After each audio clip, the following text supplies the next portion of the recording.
Are we live?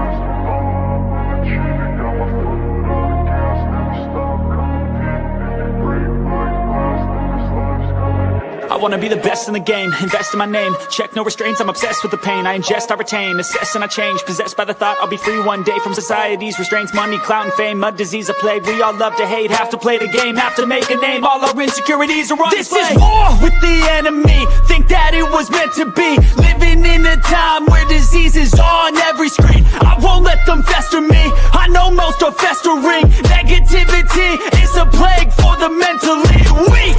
No mercy, all I got is working. Never stop searching, never quite so thirsty. I'm toxic and psychotic, with this logic you can't stop it. It's been chronic since I was a boy, so neurotic and chaotic. Built to last with the webs I'm weaving. I could change the past with all I'm achieving. Got my foot on gas, never stop competing. If you break like glass, then this life's gonna eat 'em. Make mistakes real fast, then you learn how to beat 'em. If you take off the cast, you can see all the healing. If the pain's in the past, move on from the grave and put your foot on the gas. No, never stop competing, yeah. I've been doing this, I'm on it, I just wanna be iconic.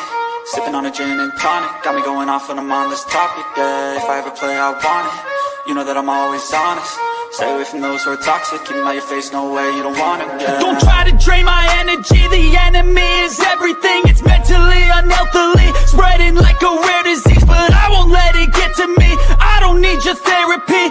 I can leave a legacy of leading by intensity. Come on, we can fight this, freedom is priceless. Spread just like a virus, living in a crisis. Do you feel courageous? Do you seek greatness? Trust me, you can take it, go on and take your aim, yeah. Built to last with the webs I'm weaving. I could change the past with all I'm achieving. Got my foot on gas, never stop competing. If you break like glass, then this life's gonna eat 'em. Make mistakes real fast, then you learn how to beat 'em. If you take off the gas, you can see all the healing. If the pain's in the past, move on from the grave and put your foot on the gas. No, never stop competing, yeah.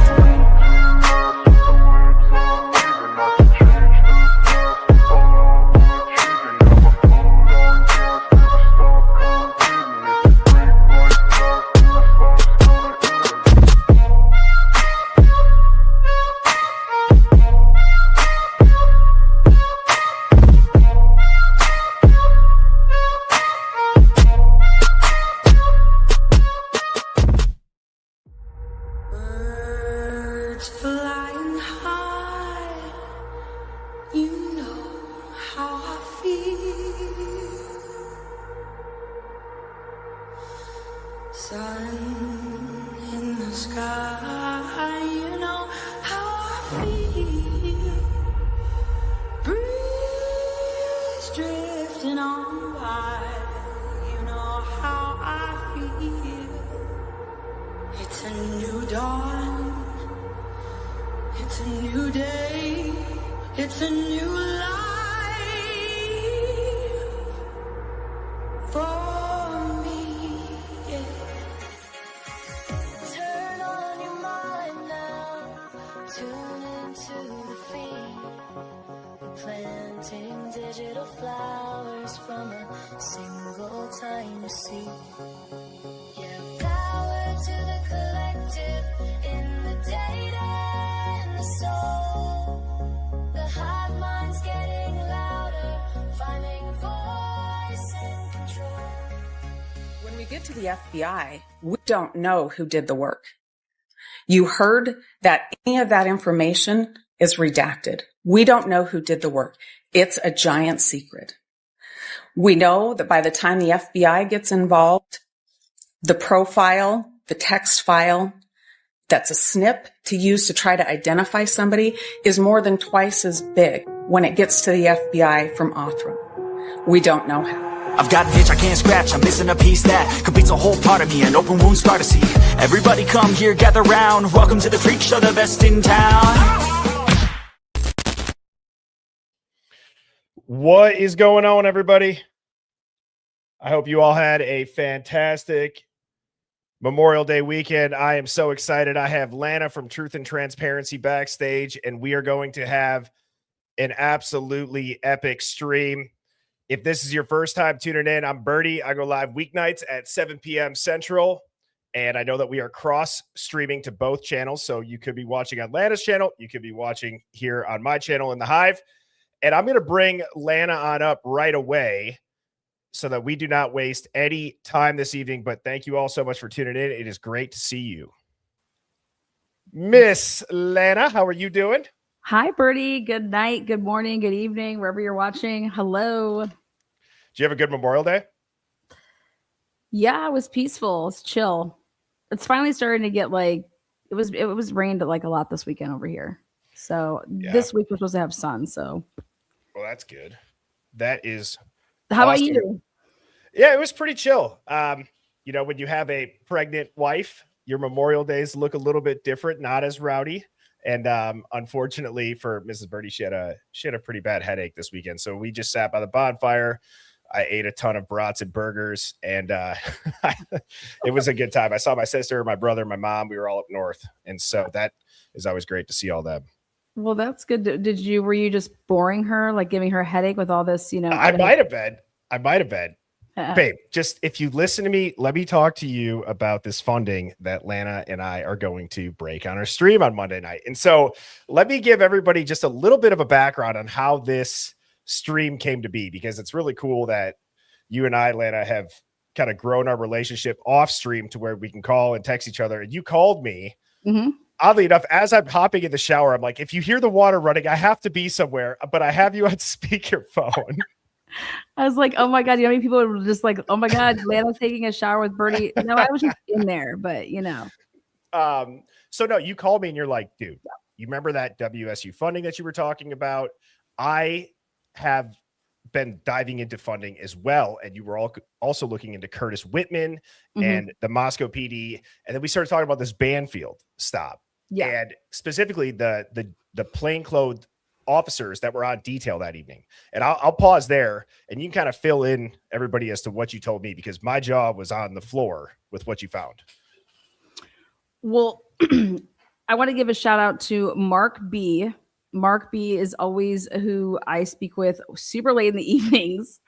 And we've been at it with these cars for a really long time. And, you know, he's like, I'm telling you, he's like, Molly and the white car seem like they're communicating. They know each other. They're working together. Something's going on with the white car and Molly. And so it was like, okay, how can we figure this out type of thing? And so when we were going back through, I said, hey, what timestamp do we have Molly getting over? Because, you know, she said that she went over to the apartments 2 times before that third time. Yep. We're able to eliminate Molly ever actually going up and around the complex like she says. So I listened to her interview again, and I was like, okay, you know what? She's saying that she went somewhere that had to walk a little bit of a distance. Yep. You know, I think she's going into the whites. You know, is Molly going into the whites? And, you know, the cops are over there hanging out.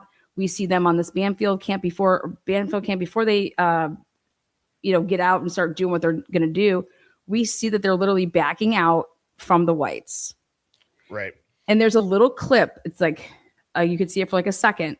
You can see a white, like, pickup truck. Well, Molly has a white pickup truck, or her friends do, whatever. Molly's been known to be in a white pickup truck.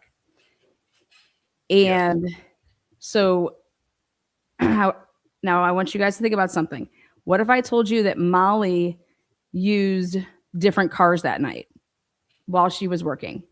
Right. Because they're working in tandem to do these dashes, which when we're talking about this funding, you're able to do these party patrols. You can, you know, your program, however it's laid out, you can work with like CIs and shit like that.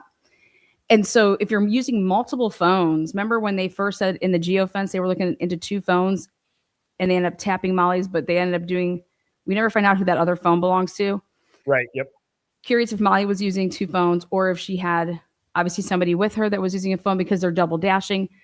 But here's the big question, which is when Xana made the order at 2:15, if Molly's coming from Pullman and she just had, like I said, after midnight, she's saying that the only thing that's basically open is the Jack in the Box. How come Molly did not have Xana's order with her when she came over and came on that trip? Because if you take 2:15 to place the order, that means that Molly accepted the order at 2:15 a.m. Okay. Right. She's over in Pullman and we believe that she's in that white truck that's pulling out and that was actually talking where the cops were before they turn on their body worn cameras. You can see it right there. She would have been there because we get the back end of that white truck. And that would mean that Molly is arriving at the whites based on the Linda Lane cameras at 2:52 a.m. And she's back in there until that white truck is pulling out. But somebody could have gotten actually out of that truck as well if they had multiple people.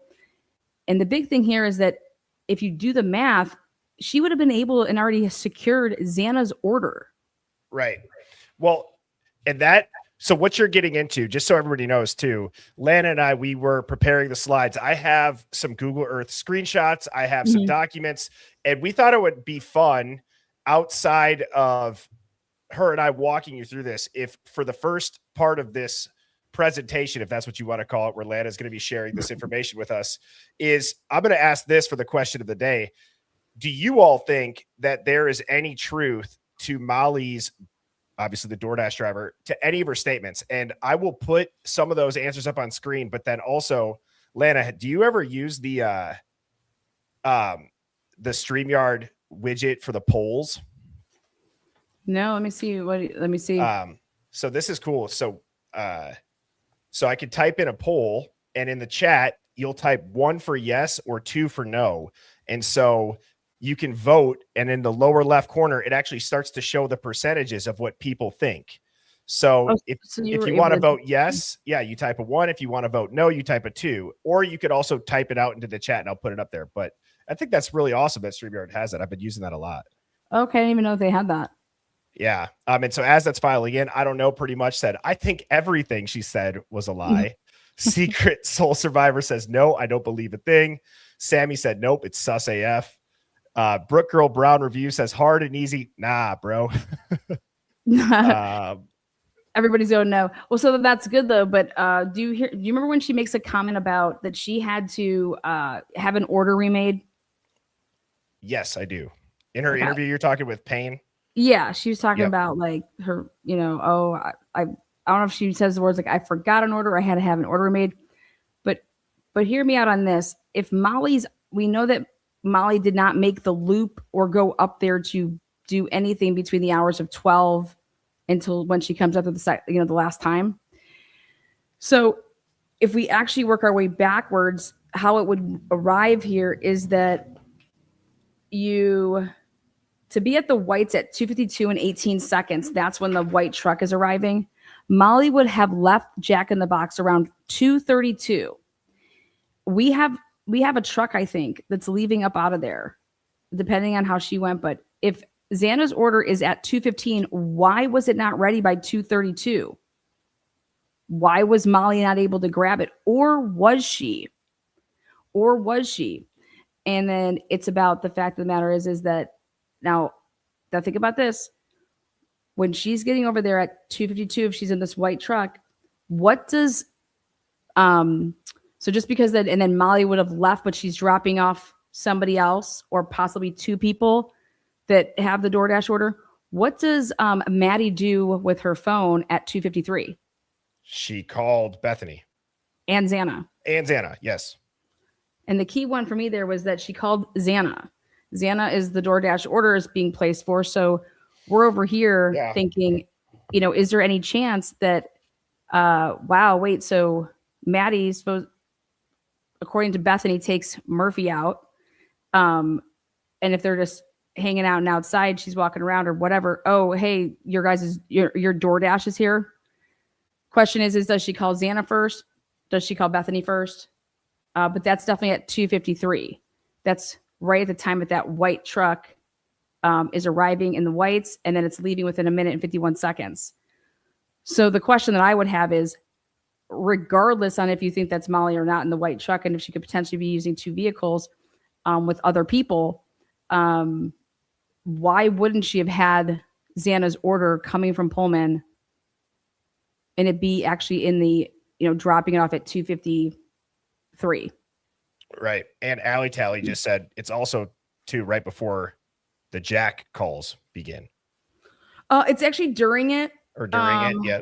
Yeah, because that's at the tail end, because she starts calling, Kaylee starts calling Jack at 2:26, and then that stuff happens. Then she's on the phone for 17 minutes, and then those calls begin between 46, 2:47, 2:40, 2:50, and then Bethany or Maddie starts calling, Jack at 2:52, and then she's calling. Like I said, but the person that she does not call is Dylan. Right. She does not call Dylan. And this is also leading up to the Banfield interactions, the plainclothes police officers. I really liked when you were talking to me on the phone, how you said if they were double dashing, right, and they had two phones, or if there was two people sharing a car and they're double dashing to make sure that they get all of the orders that come in. So if you've ever DoorDashed or if you've looked it up, essentially there's an order that will get, I believe you can claim the order, right? So you have to be somewhat quick if you're a driver to grab the order based on the tip size or how far you're going to be driving and things like that. So if you have two people in the same car, you might be able to grab more orders. It might be more efficient. You can make more money. And you could have two separate phones. You could have two separate vehicles. I like what you said, Lana, where you could have two separate phones in one vehicle, or you could switch vehicles. Yeah, you're also masking what you're really doing. Let's be honest. True. So what I was looking at is that I believe that Molly's full of shit. Molly didn't come forward. Molly wasn't like, oh my God, I had DoorDash to them. You know what I mean? And so it's like, you had to put up a geofence. You had to go searching for Molly. Molly did not come forward. Molly said that she never received anybody for that order writing and saying, hey, are you lost? Which they did do. And it's like Molly has she has no idea about the layout of anything. It's like she was coached through this. And so it's like, then who would have coached her through it? Why would they have coached her through it? To be explaining, when they try to talk to her and you're like, oh, where'd you park? She says that she parked in front of a dumpster, which was right in front of a driveway entrance. And she's speaking about the dumpster that's down in the corner. Well, that, to me, the being coached through it, right? Everybody has said, a lot of people in the interviews, they seem like they're somewhat coached through. But the reason why I want to go back to what you just said about the where it seems like Molly's almost being fed what to say is, oh, hell yeah. That could be not wanting two names to get out there. And so the whole two phones or two people in one car, or that makes a lot of sense, because if Molly's already a CI and is quote unquote, trusted by the police, yes, then they would want her to be the one to tell the story, not an unknown party. Well, yes, 1000%. And also, if we're going to go there, let's talk about the party patrols. When I did the research and saw that, holy shit, they only did and performed one party patrol, and on the night out of 365 days, how is it that you're using federal grant money? Yes. On the one night that there's a quadruple homicide? Can you back up and explain that again for people that might not know this? And because we've talked a lot about the federal funding in the Hive, about the WSU stuff and the CSI lab. I've nerded out on that. I've gone deep down that rabbit hole. But when you told me that there was federal funding involved for the plain clothed police officers that are meant to do party patrols or look for kids that are underage drinking, and the only time in a year that they were out that night was the night of the murders. Yeah. I don't even know what to say, honestly. Well, when I found out that the PSF, this grant, they had started in 2019, and it's very, like, you have to apply for it. You apply for it every year. But then when I saw what it was, that was specifically for the party patrols, and that they only had one or two of those per fiscal year. And the fiscal year starts up every year in October. And so in order to get these results, you cannot look up 2022. You actually have to look up 2023 because the fiscal year starts in October and the murders happen in November. So everything to do with this crime falls in the fiscal year of 2023. Yep. So that's the first thing. And then that would have meant that leading up to that 2019 to 2023's fiscal year, the first party patrol of the year, and they only usually do, like I said, 1 or 2 every year, boom, quadruple homicide happens right where you're doing these party patrols, which is for methamphetamine, drinking, drugs, all this shit that they're working with CIs to do it. Don't you think? Like they 1000% are. Molly like literally described Jacob Tisdall, which they wanted her to describe this man because they wanted to say that, hey, this is the party or this is the plainclothes officers, because for whatever reason they wanted to account for the white car and take that on that it was them until it didn't work for them because they were trying to put this on either Showalter or Decor. Okay. And so that person would have been on foot. So, hey, this is us in the car. And then they immediately were like, now we're going to abandon that knowing that that's actually our car. And we're going to assign it to, Brian Colbert. Now, is this, just refresh my memory too, is this the SAMHSA, like the Partnerships for Success? Okay. And so I have their website up here too, just so people could see this. And so it's the Strategic Prevention Framework. It's Partnerships for Success States. And just so people know, in 2021 through 2022, ODP funded 23 law enforcement agencies statewide, which included the Moscow PD for the activities between, I think you had said July 2021 and June 2022. And they were known as party patrols. And there was 10 agencies. Moscow PD was one of the participants, which is nuts. Yeah, and they had a budget to spend $6,700. $6,700. And they took away the wording. That's what I was trying to pull up here. I'm going to give you, if I can share my screen so that you can have it here. Yep. Let me see. I just got to look for it backstage. Yeah, let me see where I have it here too. Okay, here we go. Did you press share? I'm about to press it now. Present. Okay, share screen. Hold on, it's coming. Okay. Okay, perfect. It should come up. All right. You see that? There Is it too small, too big? Okay. Yep. Well, let me, I'll make this full screen then too. Hang on. I got to add you to the screen here quick, Lana. Oh yeah. Just put me in the corner. I don't even have to be on there. No, I'll put you up. Just put me in the corner. Nobody puts Lana in a corner. All right. This was just nuts. This was like so all this is copy, cut, and pasted from each of the years that they listed the annual report. So in 2019, here's the first mention of the Moscow Police Department participating in a new grant opportunity through the Idaho Office of Drug Policy is noted in the 2019 MPD annual report. And right here, it will fall under the Office of Drug Policy.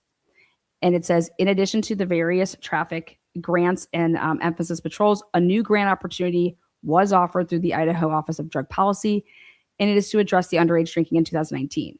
The grant provided overtime funds for officers to conduct party patrols on and around the University of Idaho campus. Patrols were conducted with 2 officer teams in plain clothes who looked for obvious alcohol violations in public areas. Officer Warner, who was there, one of the first responders, Officer Warner applied for and oversaw the grant process, which resulted in multiple citations for underage alcohol possession and or consumption. But take a look at this. While conducting 2 Office of Drug Policy patrols, like 2 in that fiscal year, they had 118 contacts were made. There were 19 minor in possession citations and 47 open container warnings issued and 1 arrest for false information provided.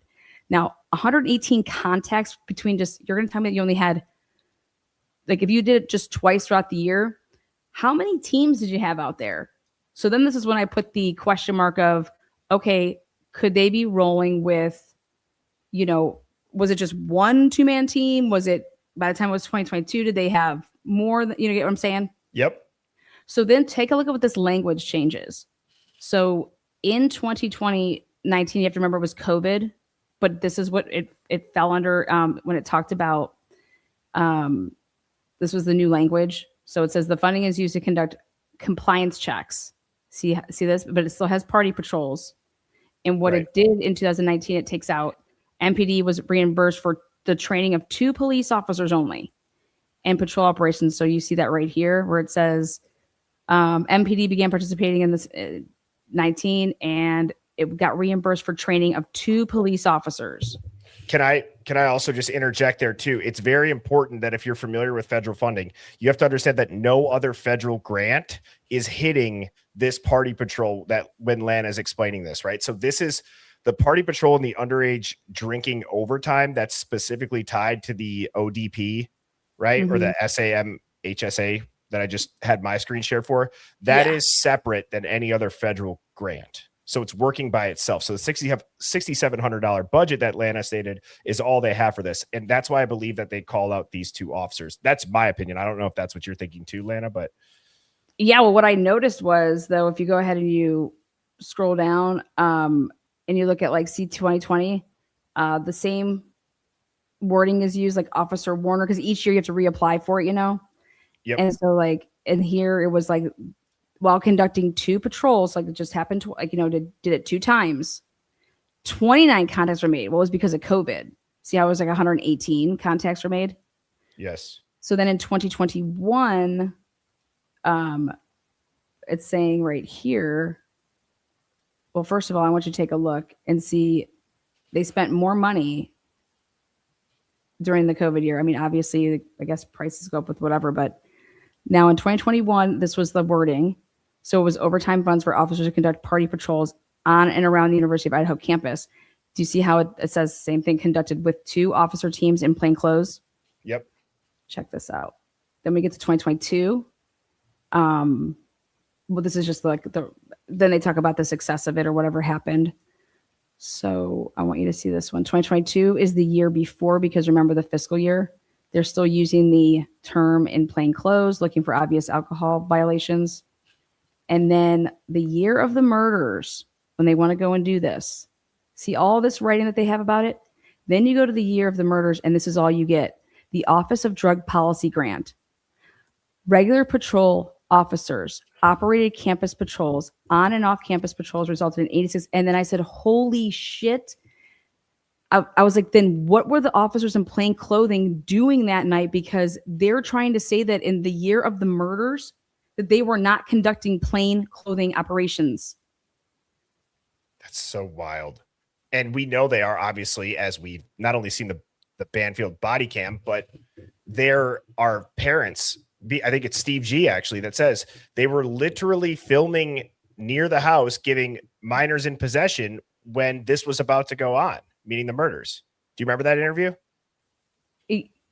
Yeah. And I'm just like, when you read this, it's like, why all of a sudden are you only putting 2 sentences in? 2 sentences in, and you're, and let's be clear about this. Why are you stopping somebody with a sign? What does that have to do with a goddamn thing about pulling? Those 2 officers were, again, that stupid sign. And I'm there just was like, so much weird stuff that happened. What the hell? It just doesn't make any sense. But we're about to find out. Yeah, we're about to find out. Because they said that they reimbursed, what was it? Something like that year of the murders. It just said, budget includes ODP grant, Partnership for Success, and it was $6,700. And all they spent, says, very interesting how MPD completely rewords the description of ODP grant. No mentions of officers conducting patrols in plain clothing. They even now state regular patrol officers were doing this. And in the same fiscal year, Officer of the Year is Corporal Brett Payne. And that's when they say he was chosen for his massive role in the quadruple homicide investigation and his excellent job overcoming all of the hurdles that led to the suspect's arrest. It's wild. It's wild because Molly clearly was describing the spiky haired dude, blondish, reddish hair that is totally Jacob Tisdall. Yeah. And Jacob Tisdall, she's like, yeah, he was driving a car. It was like a tan sedan.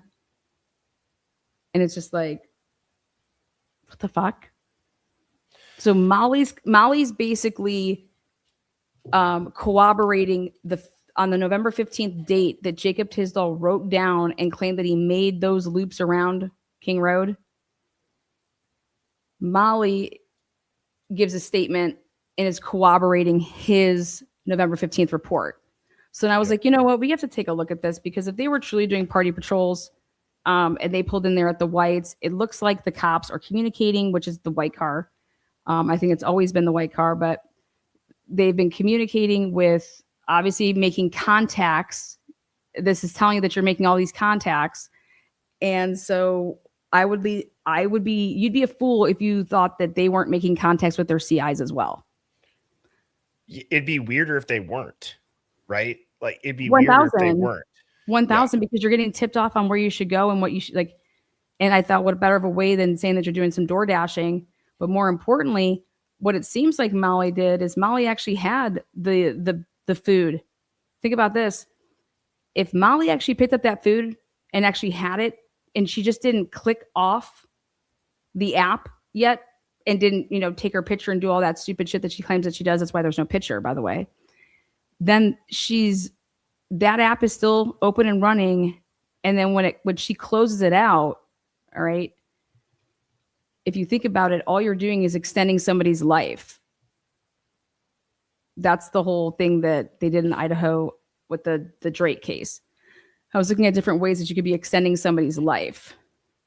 And it would be like exactly what law enforcement did. Oh, they're alive because Xana got, her DoorDash at 4 o'clock in the morning. That makes so much sense to me. Right. I love that phrasing too, of the extending the life. They're extending the life. They're extending the timeline of it all, because clearly if that happened earlier, they wouldn't be able to either hide something, explain something. And so when do you think that they made the decision to, as you said, extend the life? Well, if we think that the white car could be potentially associated with the people that were working that night, that would be them that's speeding away. So they've always had whatever happened. I mean,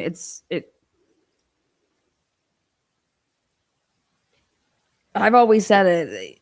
Hey, we have to clear some of the stuff up with what these cops were doing that night. It's definitely sketchy, because you were not making loops unless you were going to claim that you are in that white vehicle. There's no other car that you can claim, because no other car is doing that. Correct. Yes, so I understand that. So then Jacob Tisdall's lying, and it was 1,000%. I believe that the car that's over there at 326 that they say is Brian just starting off in the middle of the road, that's the plainclothes people, because they are over there. Remember the guy that says that he got dropped off? He got a ride from the police. And then you got Eric Gower talking about that he went over to Indian Hills Drive, and that's the reason that they even looked over there, because they were checking up on Eric Gower's bullshit. Right. And so it's just like, it's all coming back to Eric Gower is 1,000% working with the police. Yep. And he's been doing that. I mean, it just makes sense that if you're going to be working a plainclothes operation that night, you're going to be communicating with your normal, regular CIs. So that would be what would be happening. Well, and Molly as a CI, or Gower as a CI, you can look at it almost as the term I've used in the past is like operational hygiene. Okay. It's the person who's the convenient eyewitness, right? It's the person that just so happens to be right place, right time to solidify a very important piece of evidence in the timeline, or like I said, an eyewitness of who they saw. And the craziest part about all of this and what you're saying, Lana, and what I just said there is that's not even that wild of speculation. That seems almost like standard procedure for a CI and their involvement with the police. If they were working with the cops as an informant, I don't know why they would not utilize them or communicate with them, as we stated like 5 minutes ago, Yeah. especially when they're needed in this. So I think it makes total sense that Molly would be doing the quote unquote operational hygiene. She's going to be the one that goes in and says, I saw Brian, or describes, again, she might have described Tisdale, but the whole point is she's in the perfect spot at the perfect time to solidify what the cops want and need her to say, which could also lend back to her struggling through these interviews and it feeling like she's being coached through them. Yeah, well, it seems like, in the beginning, if they think that the killer was on foot, they're trying to account for all these cars in the beginning, right? Right. And so it's like and that's kind of what happened. Like, why did Jacob Tisdale ever write a report when his report for this case had nothing to do with the murder investigation? So who told Jacob Tisdale to write a report? And that's kind of going to go into my next topic here is when the first request I ever put in was to get Curtis Whitman's and Daniel Tanego's work pay schedule paperwork. Because I'm going to ask you guys a question. If people become cops and they get appointed and they are accepted into the academy because of their character, okay? So when Curtis Whitman would have read the probable cause affidavit and saw that, oh my God, they're labeling me as basically finding Brian Kohlberger and being part of this, it's lies. Okay. So what type of a guy is going to allow a lie to totally stand? So I was like, I need to go get everything I can on this Curtis Whitman. And I want to start with, why would Curtis Whitman be working in allegedly finding a vehicle at 12:58 a.m. when he is an administrative sergeant? He got in that role because of the complete overhaul, which was he took over Don Daniels' position. And so I'm like, wait a second. And so I was like, I wanted to show you this. And I want you to see that Curtis Whitman on the night of the murder. I mean, if this doesn't blow your mind, he lies about why he left work the night of the murders. He's normally supposed to be scheduled from 9 p.m. until 7 a.m. And he leaves at 4. Where is it at? It should be on the next one right there. Right here. Yep, right here. He clocks out. And how he does a clock out is you just go in there and you just type it up. And right here, but look at what he says. He says he left at 4:30 in the morning during the big murder. And he claims why he did this is because the football game took off after game. You guys, they had the game at 12:30 in the afternoon. That is a complete lie. So why are you? He thought that somebody would just look at this and potentially see and not see that it was AM, and see that the football game was over at 4. If the game's at 12:30, it's going to wrap up at 4 by the time. And I just took off after the game. He was hoping and praying that somebody would think that that's what this is about. Like, no, 4:30 a.m. What do you mean you're taking off after the football game? And I was just like, okay, that's so crazy. And the night of the murders, he's lying about why and this is then the same guy that finds Brian Kohlberger's car. Yes. And this guy is he is involved with the sex unit, sex crimes, and he lifts DNA off of bra clasps and shit. Just so you guys know that.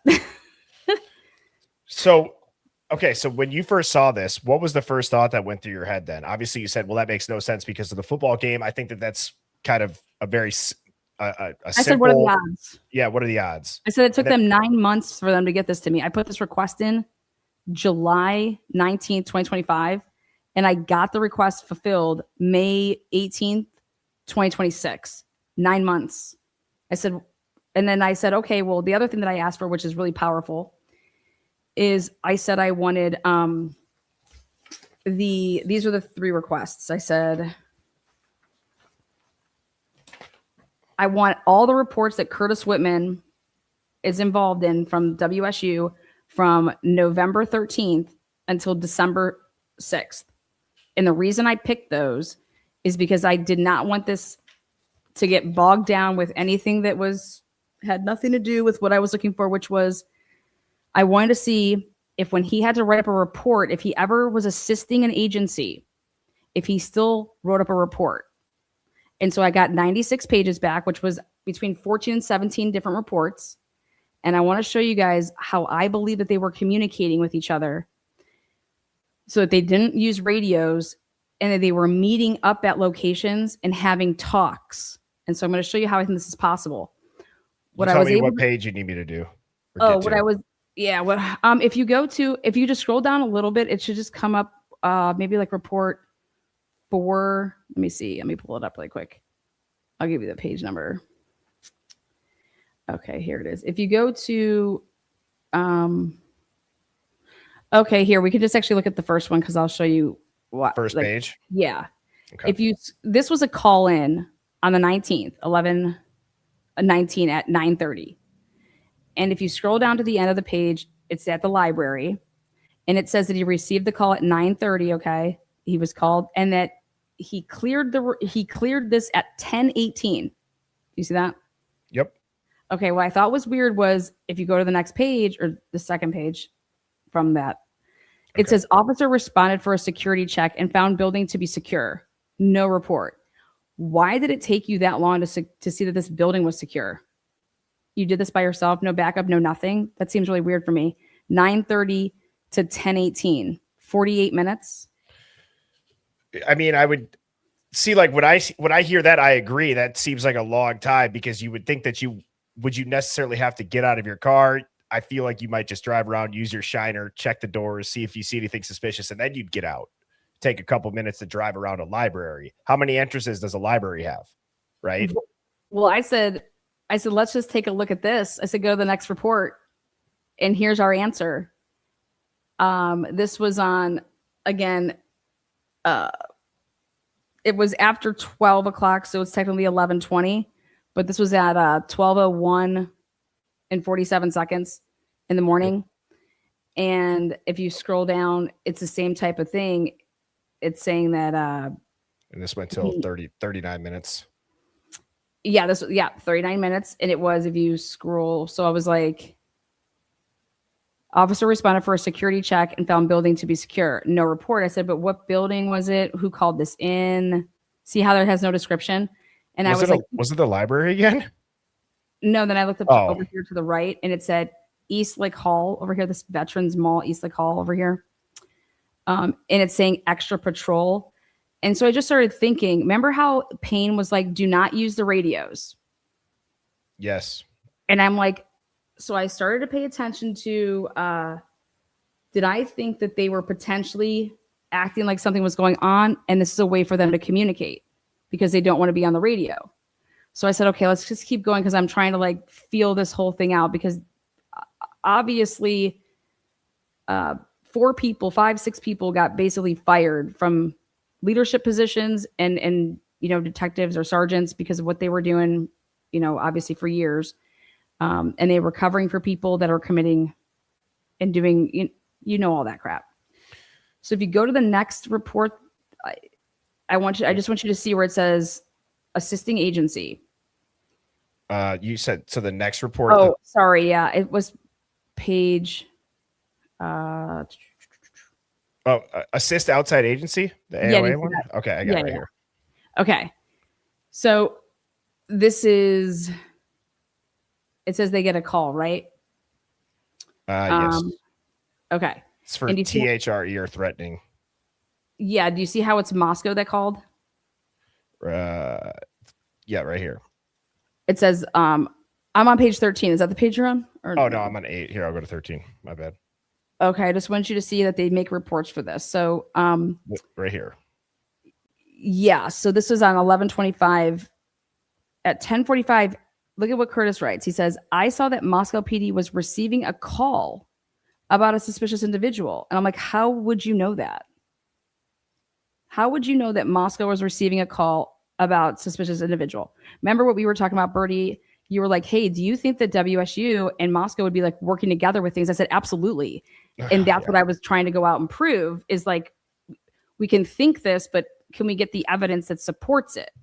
And after you talk through this, I'll show that slide that shows the actual, how they're partnered together. So go ahead though, sorry. No, so this I just think is like perfect because it was like, okay, so take a look at this. He makes a report. He writes up a report where he is assisting another agency. So where is your report from 11:29 when you're assisting Moscow Police Department in locating Brian Kohlberger's car at Steptoe Apartments, and you find it at 12:58 in the morning. Where is that report? He never wrote anything. So this is proof, though, that when you're assisting an agency, right, you're writing up a report, you're saying what the fuck you're doing. But here I'm like, you're paying attention to stuff because nobody called you in. And I think that the big theme that people, and I think the thing that you and I wanted to get across tonight, Lana, is so we have Curtis Whitman doing this.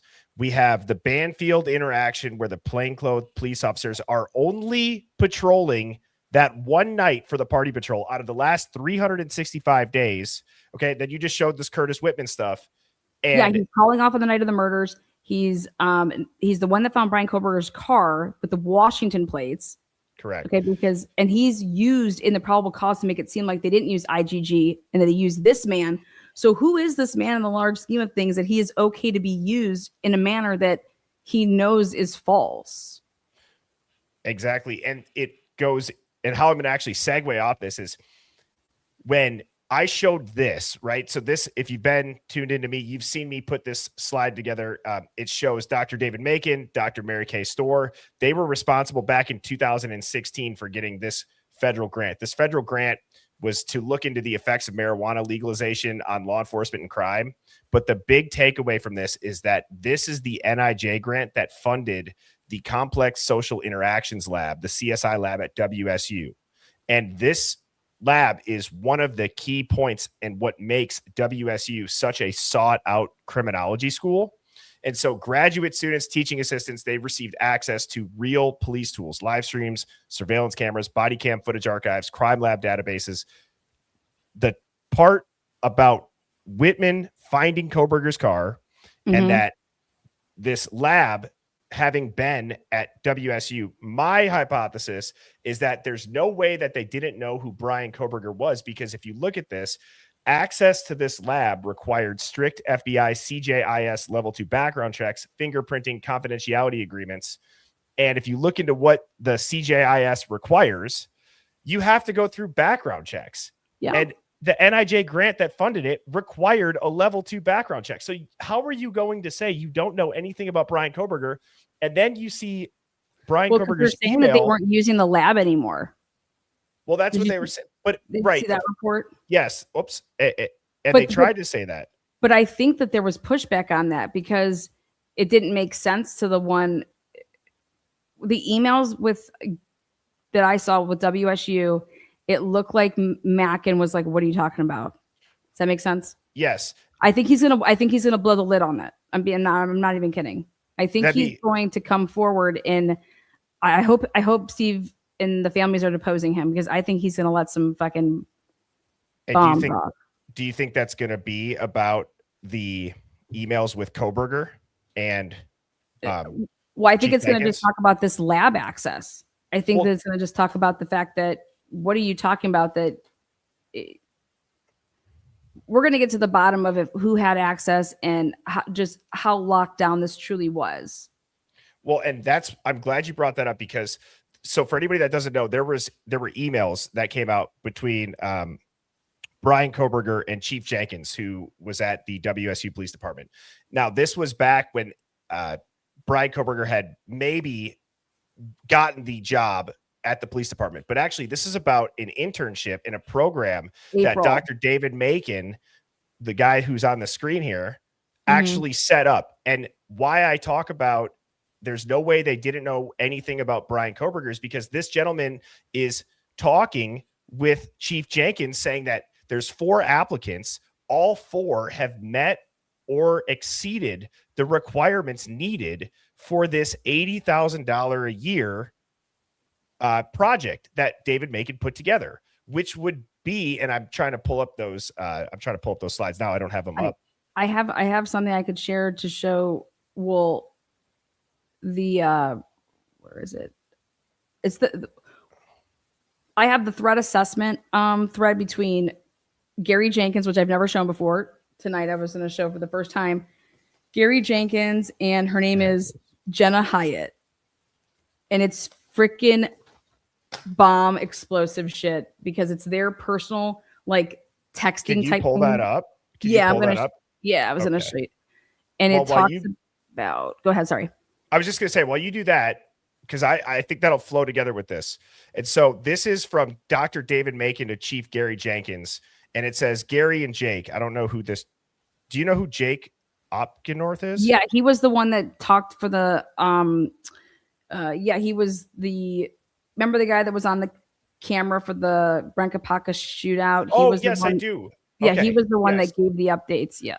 Okay. So this is from Dr. David Macon, again, the guy who got that federal funding from the NIJ that started the CSI lab. So Gary and Jake, yesterday was the closing day for the applicants. I have attached a zip folder with all the applications. You can see there are 3 other names that are redacted and then Brian. As you have indicated an interest in meeting with the applicants, what would work best for you all? With 4 applicants, it should be relatively low lift on resourcing. A helpful guide in reviewing the applications is the summary and duties. Each of the applicants have been evaluated as meeting and or exceeding on required qualifications. And that's where you go back to this. Okay, well, Brian's not only one of, what was he, one of 13 or one of 16? It was a rather low number for the amount of PhD students there. He's a teaching assistant. He's in a PhD program, and now he's one of 4 applicants for an $80,000 a year partnership. And there's no way they don't know who this guy is. Oh, well, they definitely did. And he every year girls are getting picked for this, by the way.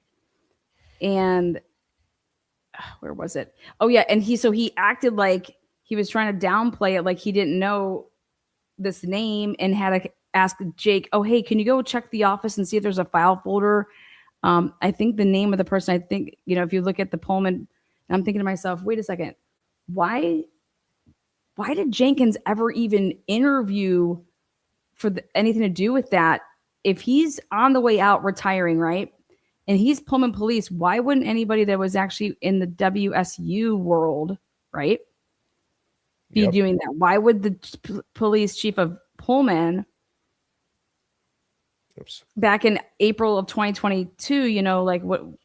Why are you doing this? Scheduling? Yeah. You're like, why are you involved in this?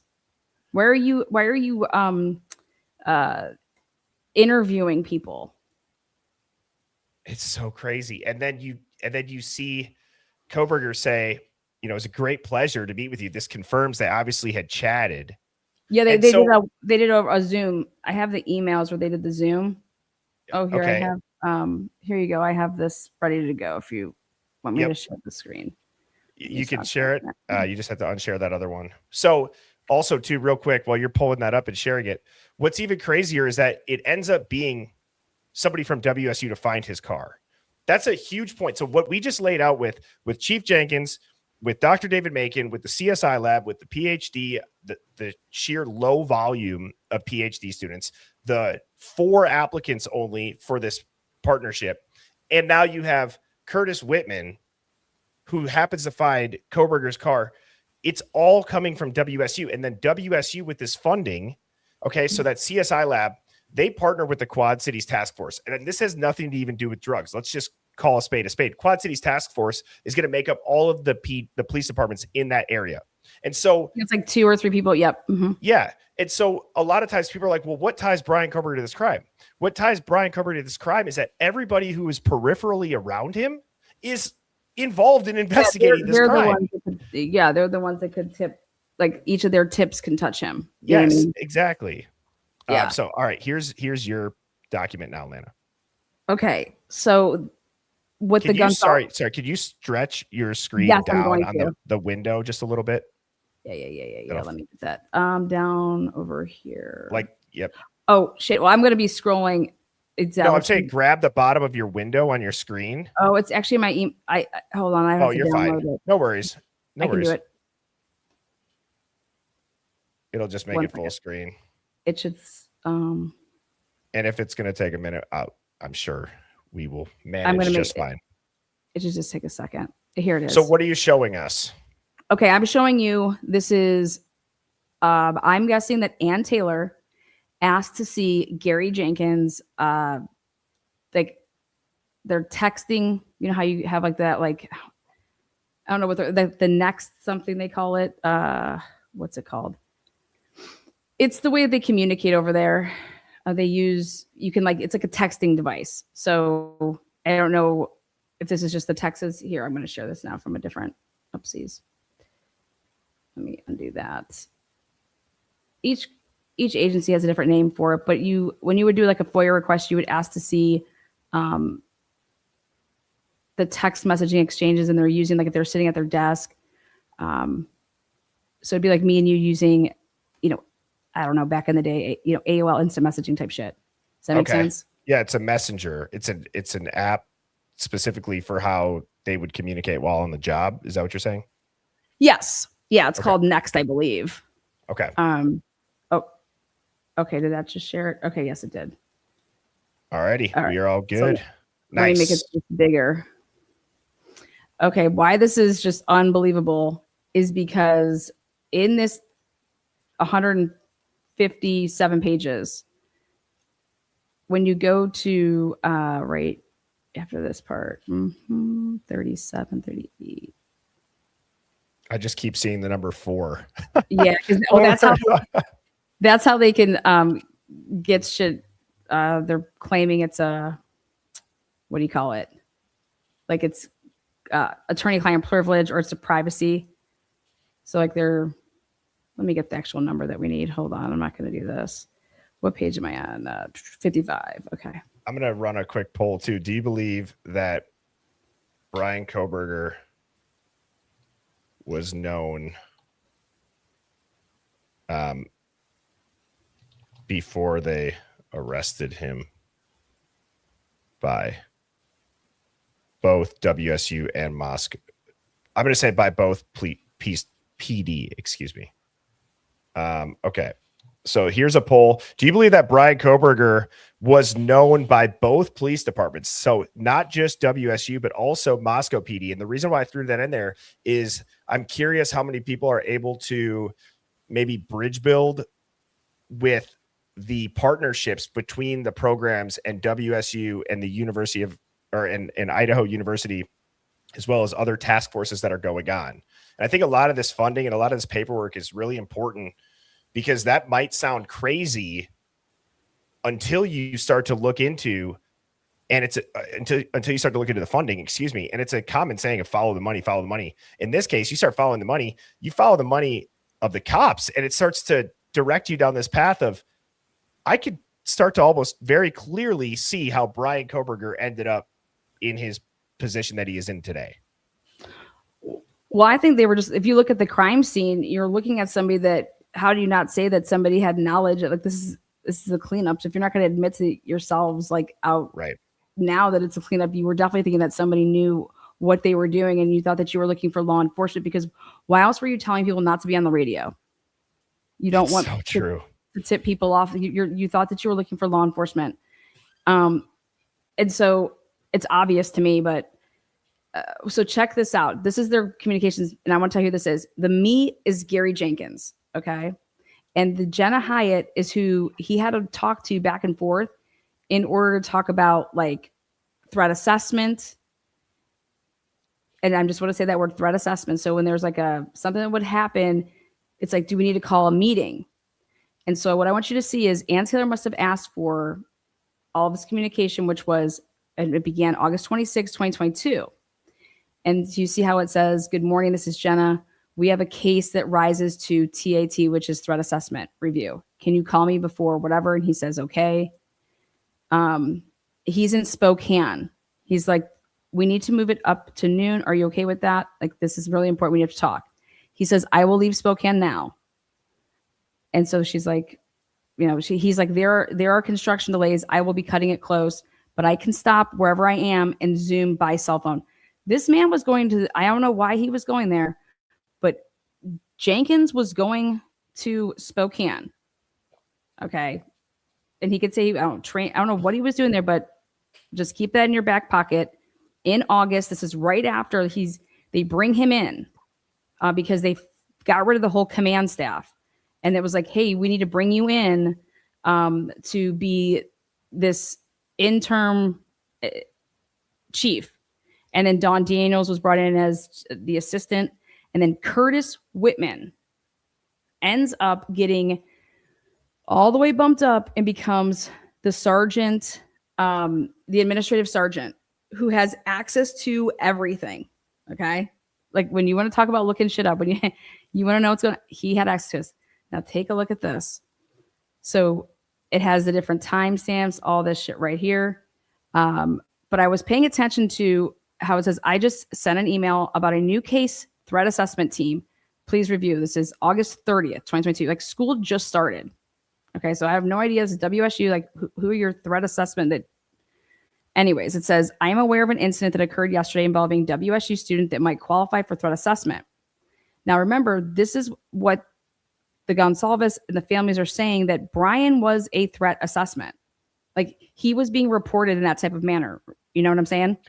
Yes. And so are you starting to suspect that this might be about BK?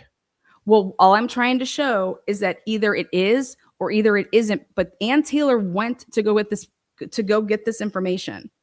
Okay. And I'm telling you, she would not be going and getting this information if she thought that it was going to help her cause. Yeah, I've never seen this before, so I'm interested to see what. Oh, you're about to fall over. I hope so. You're about to fall over. So they go back and forth, right? And so how this works is they have the date. So now we're moving into September 24th, 2022. So that was that day. And then Gary says, he says, I'm aware of the incident that occurred. She says, okay, sounds good. We should consult. Can I call you in 10 minutes? And then obviously he says, yes.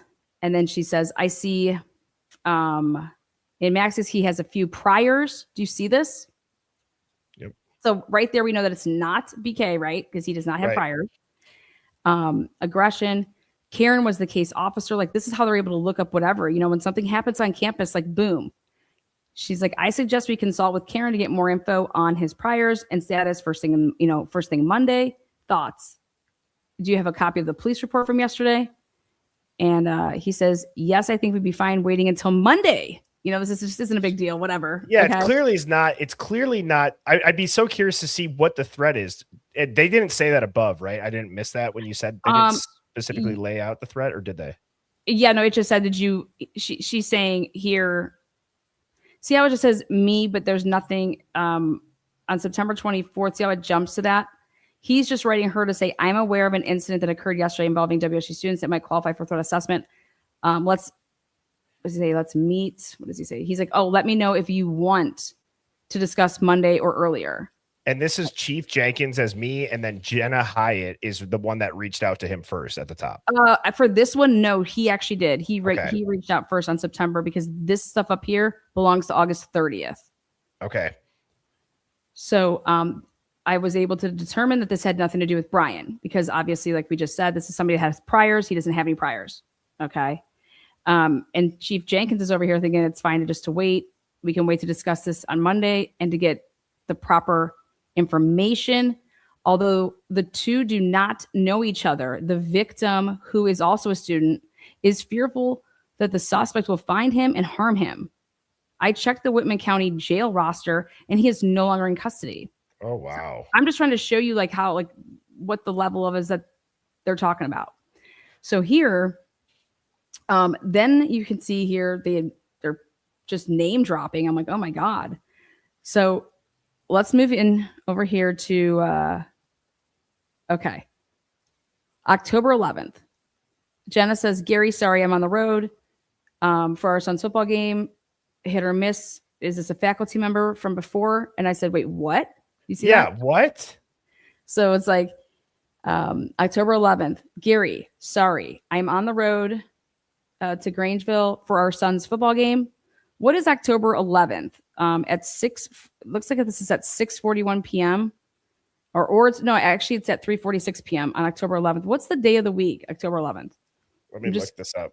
Curious. October 11th, 2022. What day of the week was that? So, that would have been a Tuesday. That's just interesting. So that is very interesting. So she's on the way to her son's football game. I mean, maybe whatever, but she says, is this okay? Is this the faculty member from before? He said, yes, it does not raise my level of concern. And so I'm like, okay, we need to find out who the fuck this is. Okay. What the heck, dude? Okay. So it's a faculty member. And it's from somebody that's obviously been reported, right? But they're communicating about that in some other type of way, but we at least can go and see like what this could potentially be about, right? Do you ever feel like, as you're reading this, right? And so this is my first time seeing it, but do you ever feel like there is somebody that everything that they've said Brian did, it would check all the boxes of somebody else? Like, do you ever wonder that? Meaning, my thing is that this wasn't an organic investigation. It didn't flow right. So like, you're not like, the integrity of this investigation is so flawed to me. So it's like, it's not naturally progressive in any type of manner. There's nobody communicating, but yet they are, but yet they're not. It's everything is in secret. Like what Ann Taylor said in those couple sentences. What the fuck? You guys shouldn't be in secret. Like, you guys investigating a case shouldn't be secret. Like, you guys are going to keep anything from the public. Like, that's fine. But like, you guys can't even function properly to run an investigation.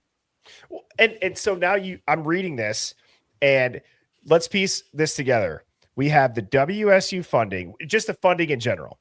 We have the funding in general that a lot of these people that are peripheral players, as we've called them on my stream in the past, with people that are close to Koberger. And now we're reading this interaction between Jenkins and Jenna, and it's somebody who's a faculty member. Am I the only person thinking right now that, okay, maybe this WSU lawsuit has a lot more going, like WSU has a lot more going on that they've tried to bury in the past that could have led to this 100, because it's all overflow from everything that's been happening for years. And so basically what the parents are saying is that you guys were dealing with all of this other shit and not attending to the things that you were supposed to be doing. You're understaffed, you're this, you're that, you know what I mean? Like, and if you guys would have been doing what you're supposed to be doing and all these checks and balances, and if this is how stuff is being handled like this, WTF, like, what the fuck? But how about this? What are the odds that Gary Jenkins gets a new phone the day of the murders? You got to fall out of your seat. I did not know that. And to do it to bury your past, he has nothing on his schedule from, September, all of October. November 14th is the first day that there's ever a schedule for him. And it has all these, and I was like, oh my God, this man was not using this phone. And then sure as shit, I find the email where he says, here, I have a new contact. Here's my new phone. So Gary Jenkins gets a new phone. His officer leaves work at 4:30.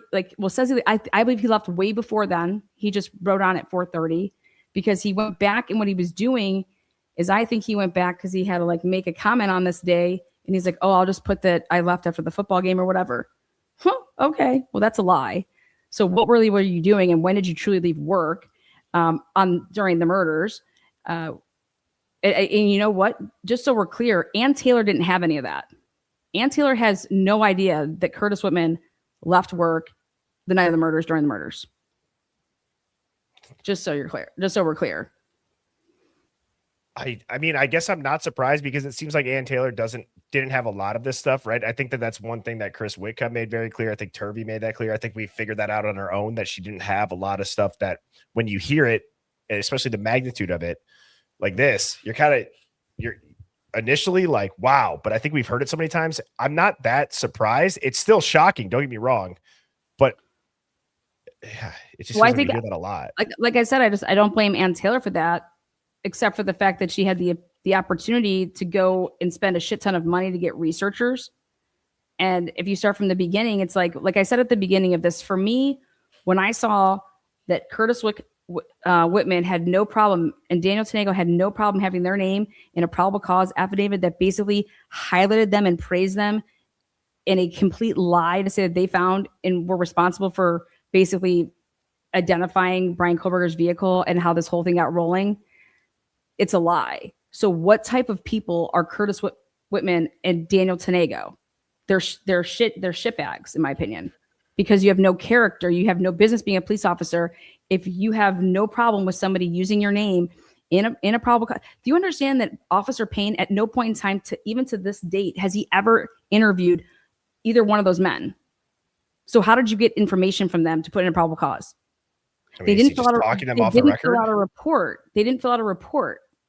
Right. Well, that's what I'm saying. Is it an off the record conversation? Did they meet up in the break room type thing? Right. Or like, well, I mean, no, he's over here.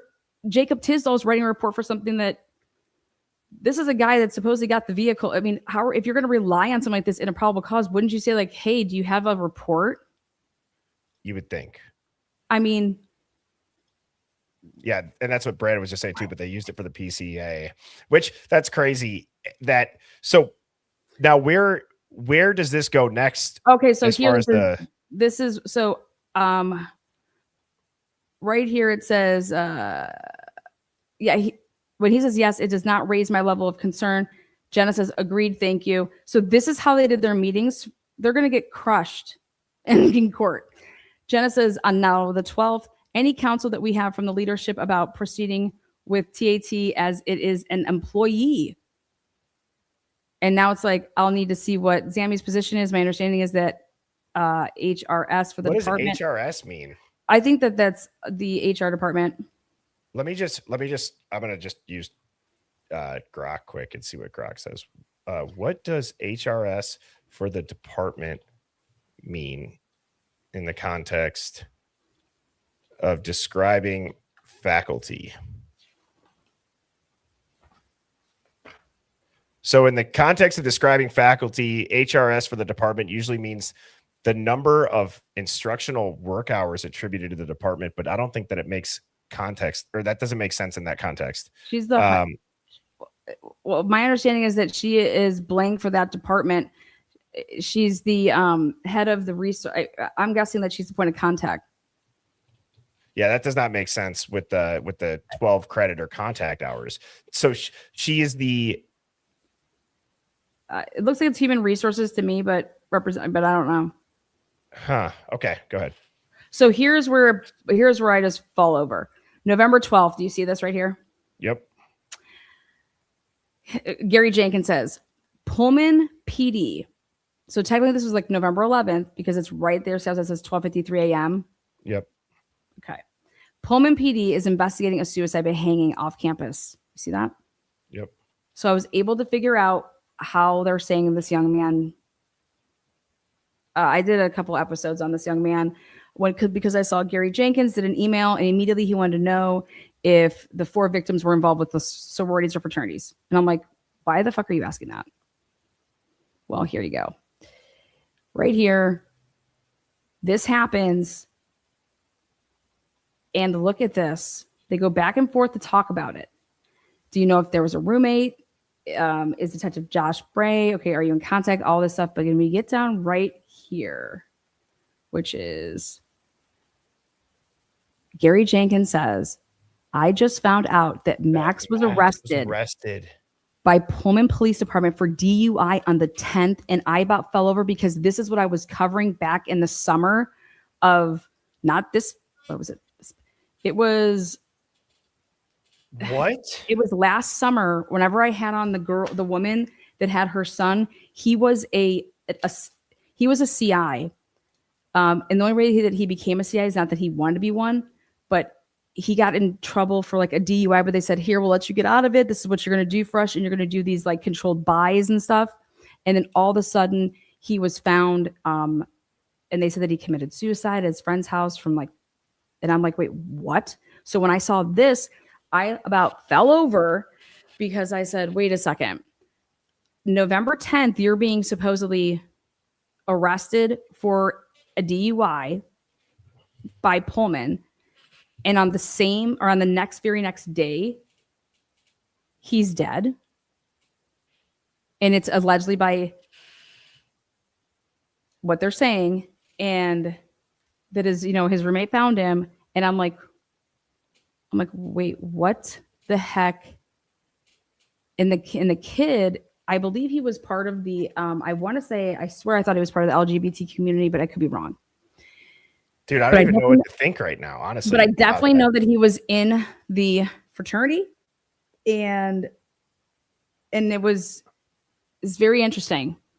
And what are the odds that somebody that gets arrested by the Pullman Police Department on the night, like the night before, then because he was found basically, I believe, on the 12th, but it happened on the Friday, the 11th. Right. Yeah. And that would be, he got a DUI. He got on the 10th. Oh my and God. He was arrested by the Pullman Police Department. And then this happens. And I'm like, this is exactly so similar to what they did in CDA. And somebody was asking for his last name again, but I don't think that it gave the last name. It Pitts. Was Max. Yeah, Pitt. Yeah, Maxwell Pitts. Yeah. And so it just gave me, I found something that said that he was arrested, okay? But guess what? They did not put in there that he was arrested for DUI. It was, I'll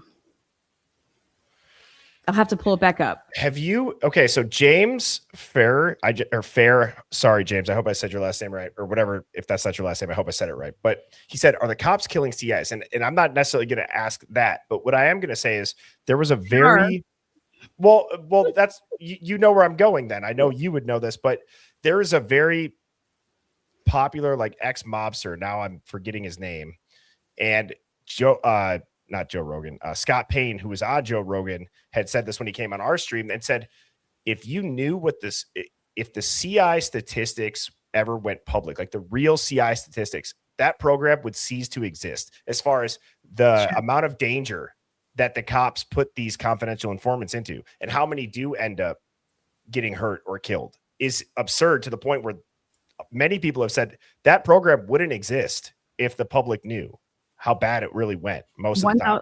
1000%. It should not exist. You should not be able to use college students in any capacity. I don't think students, period. But what are you doing? What are you doing? Yeah. Somebody said, well, Molly's alive and well. But I don't know about well. She's in and out of being homelessness. But Molly's the GOAT, though. Molly, don't make me get on the plane, girl. I'm going to come and give you high fives, hugs, and lots of ones.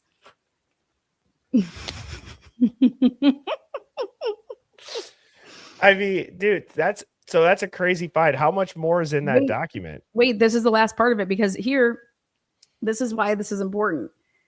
They're over here talking about, like, how they just found out, like, what type of research were you doing that you just found out that Max was arrested by Pullman PD for DUI on the 10th? That's Gary Jenkins writing that.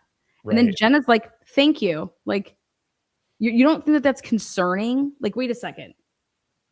What did the Pullman Police Department say to him when they arrested him for DUI that put the guy, like, and then I'm like, you know what? Screw these people. I just think that who even knows that the family knows that? You know what I mean? The family might not even know that he got a DUI. Just saying. And then here it is, November 13th. And now this is where I hit the floor. Why is Jenna Hyatt asking to talk to him? Meaning, like, I think he should be saying something. Because remember how Chief Fry said as soon as that they got word about this, like, he talked to his good old buddy Gary. And so yes, here, Jenna, did you need help yet? He's driving fast back. He kind of made the joke about him and his wife and how he's speeding back. Yeah. And I'm just like, look at this. So Jenna writes, can you talk? And she cites the Argonaut. So now we have proof at 3:13 on November 13th that article was written. Breaking homicide investigation active on King Road. Like, this was the title. I was always trying to see if I get the actual timestamp. Well, now I'm able to say that the Argonaut posted this at 3:13 p.m. Okay. Yep. People weren't even, the families weren't even notified. Like, this is proof out there that the families were not even notified by 3:13. Then next, me says Gary. Also, I'm just getting real ready quick, to send out an emergency alert. this is also crazy. So if you try to get that, not found. Yeah, because they took it down. It's crazy. Yeah, because they were trying to cover for that. Well, right here's proof. Like, I sent it on over to Steve G. I said, well, here you go. 3:13 p.m. Here it is, Eastern Standard Time for you guys. This is an article. They got rid of it. But look at this. Look at Gary. He's just like within a minute, writes, I'm getting ready to send out an emergency alert. Like, he clearly knew about it. He was just sitting there. Okay, when Jenna mentions me, okay, then I'm just going to write it right back and say this. But until then, I'm just going to sit here. And then I don't know why he put collect, but he said, there is no threat to the WSU community at this time. Look at that. 3:14, he just shotgun fires all of this off. He's given what they're talking about, Lana, it certainly seems like this is flowing like, okay, the arrest and it could just be separate conversations, right? As hours go by and then this occurs and now they're talking about it. But the way that they're talking about a threat assessment and then they're talking about that other with Max and finding him dead and the DUI, there's so much stuff that's leading up to these murders going on that apparently nobody ever really wanted to investigate. There was such a buildup of multiple events across multiple campuses that nope, not relevant. It's this loner serial killer wannabe criminology student that's brand new and knows nobody. Yep. And the other thing that's crazy about it is that how are you saying at 3:14 that there's no threat to WSU? Like, you don't know that. This is not Eastern time. This was Pacific time. So 3:14, but everything's been in Pacific time. Like, that's like getting found out that 911 call happened at 11:58. 3:14, there's already an article, and it had to be like probably a couple minutes had have already passed because I'm sure Jenna's not ripping it off like right away. But here, how are you saying that there is no threat to the WSU community at this time? How do you know that? How do you know that, Gary? Do you know the killer? They must. That is the only reason why they would have said that, and they repeated it 3 or 4 days later in their first press conference too. Mm-hmm. And then look at this. Jenna clearly meant to copy, cut, and paste he says there is no threat to the WSU community at this time. Oh. She sent it to him.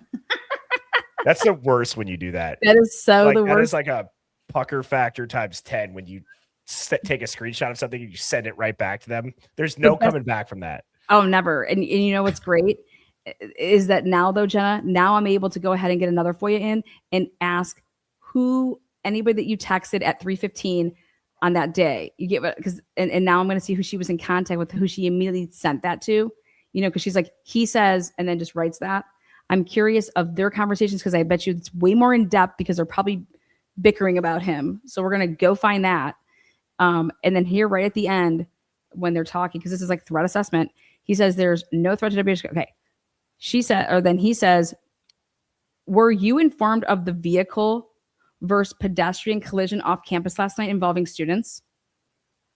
Jenna says, I was, thank you. Then November 15th, Jenna says, Erin is all set to receive draft from me after you send it to me. She will edit it and send it out to all the students. So they're going to send out this first little, they have not said a word to any of the students yet. And so he's like, okay. And then he says, I just emailed the draft that includes Holly's edits. And it says, should we send it out today or tomorrow? And then look at these idiots. The sooner the better, right? Makes sense. Well, guess what?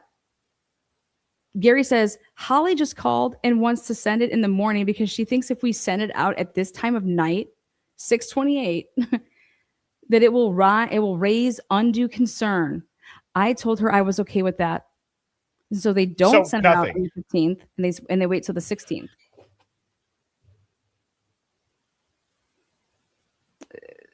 I don't even have words. Yeah. So this is how they're solving their world problems with the threat assessment. This is nuts to me. They're not assessing shit. This is just two individuals making decisions. It seems like to me. What is the playbook? What does the protocol say? You know what I'm saying? Like, what's your protocols? Mm-hmm. This is definitely not it. They're going to lose their asses. And then it's like, here, okay, got it. Now on November 17th, Jenna says, hope you are holding up. Okay. What? Why wouldn't he? Yeah, that's weird. And he says, yep, all good, thanks. And then she says she just liked that. And then she says, Gary C. / should we have called the TAT together? Look at this. Who's Gary C? But whatever. Should we have called the TAT together? They didn't call the threat assessment That team whole together time. for when this happened. Wait, so this is a continuous conversation. That line right there is that what you're getting at, Lana? Is that by them saying, should we have called them? Well, because after she says she liked his thing that says all good or whatever. So then at 6:35, she writes, because I think the time is underneath, you see how it's like, okay. So Jenna says, Gary C. / should we have called the TAT together? I am confused about emergency management response ? Has a WSU emergency management team been convening this week? Because guess what? This idiot, I looked at his schedule and I was like, what are these meetings? And he's over here, I think, meeting with Victoria Murray. And I don't know if Jenna's not involved. I have no idea, but shit's all fucked up. And excuse my language, messed up enough to warrant here. We have proof that they never did what they were supposed to do. They literally are admitting it. Yeah. Oh yeah. Should we have called the TAT together? Yeah. Hannah Bananas just said, I don't know. Maybe go check, Jenna. Like, this is crazy. And so I want to go back and just reiterate what I was. Look at him. He says, good question. I talked with emergency management the day it happened, and they sent the alert out. I suppose in hindsight, we probably should have convened the TAT. We might have come up with recommendations to alleviate student concerns. Oh my God is right. This is unbelievable. But all I have to say is cheers to the families. Here you guys go. Like, this is the material that's going to really, really seal the deals for these victories in the civil, world. And you haven't shown this before? No. This is I got this from digging through all this shit. Holy cow, Lana. So can I want to just go back and make sure that I'm interpreting. You can use any of the stuff that I'm giving you, by the way. You know that. Okay, thank you. Yeah. And same for what we put out there. Yeah. And I want to say that I want to make sure that I'm following you. And so when I'm listening to you read that, and as you're scrolling through, it seems, and what I mean by a continuous conversation, the cherry on top to that is the should we have called the threat assessment. This entire thing starts about a threat assessment about a faculty member at WSU. Yeah, like their whole threat, like this messaging back and forth that they clearly communicate other ways, obviously, as I'm guessing, but maybe we'll find out that they don't. That's going to be a question for deposition. But based off of this dialect, it seems that the only purpose that these two communicate is for threat assessment. Like they're part of the threat assessment committee. And what I can show you to prove that is I have Gary Jenkins's phone downloaded with his calendar all those days, and it shows you, and I'm able to like how far back does that go, or like when did you get that? Is that new? I've had it for the past, I don't know, maybe month, not even. It's new. Okay. I mean, it's newer. Yeah, new. Holy shit, dude. Yeah, and that's how I found out that he got rid of his phone the day of the murders, and I was like, that's interesting. He had a new phone, and so everything then begins on November 14th. So it flushed out everything from August to November 14th. And I said, well, you know what? If he downloaded to the cloud, we might be able to get a FOIA in and go a different route. So I'm going to try that. That's genius. Yeah, I'm telling you, this man's shady as hell. This man's a liar. This man's part of the problem. This man was part of the command center that should have been gone. And I want to know why Victoria Murray brought him back. Victoria Murray was the one that brought him back and asked him to come and be, after he retired from being Pullman chief, to come back to WSU and really kind of get us through this rocky situation, because between August and November, they lost like 6 people. Like, it was like the chief, the assistant chief, the sergeant, the administrative sergeant, and then 2 of the main detectives. So And it was all because they knew that they were having sex with people during when they're supposed to be patrolling, when they're supposed to be working in the different departments, in like the library, in like the suite of the, I have all that report. I mean, it's insane. Wait, can you back up? Yeah. So how did you just get to the part about talking about now that they're having relationships? You just said it. So in 20, yeah. So because there was a huge, somebody whistle blew in 2020, and then the whistleblower said something to the police chief. He decided to bury it.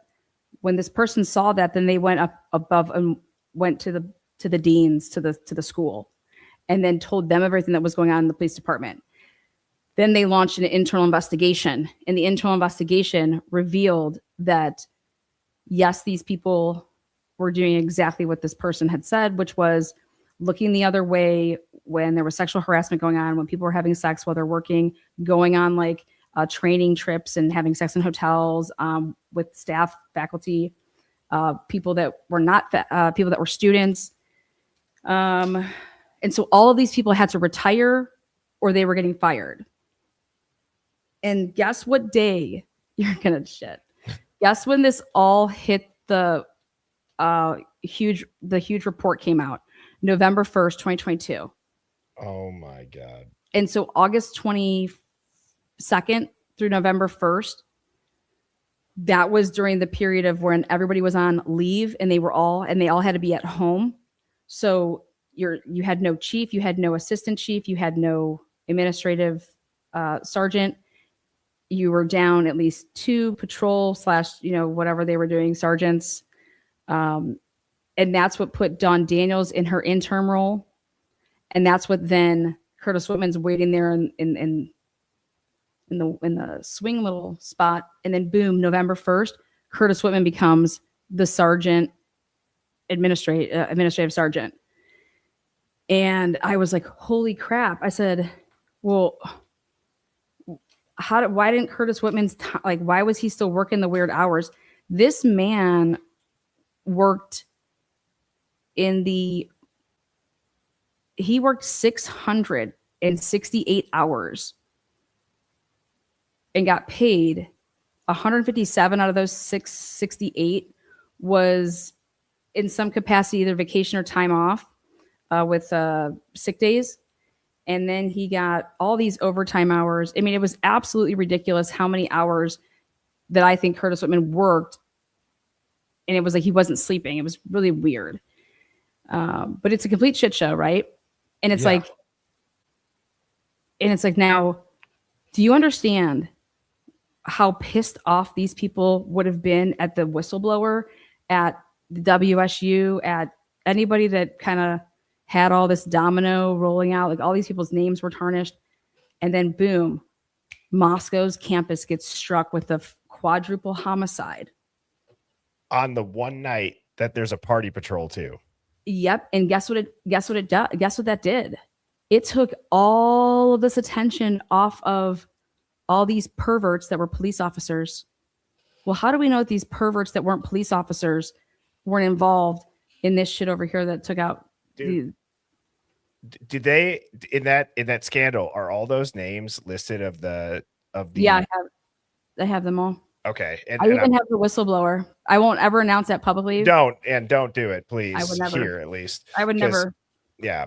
And so I'm guessing, is there anybody tied to King Road that you could trace back through some crazy spider web of connections, or maybe just straightforward? Well, what it looks like to me is I would love to see Curtis Whitman's phone records for the night of 4/13. I mean, 11/12 into 11/13, because what are the odds that he's like? It looks like he's left to go do something. Why are you being summoned over to Moscow? And 4:30 is not a time that a police officer's shift would ever end. His shift was 9 to 7. Right. And so didn't the Banfield body cam, or didn't the Banfield officers, right? Tisdale and Rosedy, didn't they get off at a weird time too that night? I could have sworn theirs was earlier too. I put in for all these guys' fleet vehicles now, their personal use vehicles, because those should be on record. everything that Ann Taylor asked for. Do you know that Ann Taylor asked for? Why was Ann Taylor asking for every single fleet vehicle that Moscow used? And I think she didn't need to stop there. I think she should have been asking for like these other surrounding anybody that they would ever team up with the task force. But why would Ann Taylor put in a request to know what everybody's, not only their fleet vehicles at Moscow, but she wanted to know everybody's personal use vehicles that everybody owned. That was one of her FOIA requests, or not FOIA requests, but one of her discovery requests. And so I thought about it and I'm like, wow, what would be the odds that, again, all this stuff is popping off, right? And boom, in order to get WSU becomes out of the limelight with this whole big scandal. It's a huge sexual scandal with the police department in power roles, power positions, and taking advantage of students that are coming there, grad students, underage kids, and the things that you're doing. And then this happens. And if you look at the crime scene, it would look like somebody in law enforcement was involved. That's just the poll that I just put up. Allegedly, do you believe that a police officer could be involved in this case? And so if you'd like to vote, type of 1 for yes, 2 for no, 3 for not sure. I'm actually at the not sure. And I know that sounds weird because when I think of involved, my mind goes straight to the actual unalivings. Do I believe that there could be involvement in a cover-up or an accessory? Yes. I still think that in my head, I have a little bit of a bias, full transparency of this. Seems like if a cop's involved, the cop wouldn't have done it themselves and maybe just set it up. Do you know what I mean? I just think that how these undercovers, how this plainclothes people would get involved is that you're working and having relationships with these CIs. Who are these CIs? Usually they're not the best of people, right? Or you're putting so much pressure on certain people that you shouldn't be. And that you're putting them in situations that if they were ever get caught ratting on somebody and they were involved with the fraternities and the sorority life, which is like a no ratting type zone. Okay. That is a very diabolical, that could be potentially very diabolical. The whole purpose of this is that you are doing in these operations is to make the community safer. And during the time frame of that you're utilizing this federal grant money, 4 kids are murdered right in front of you.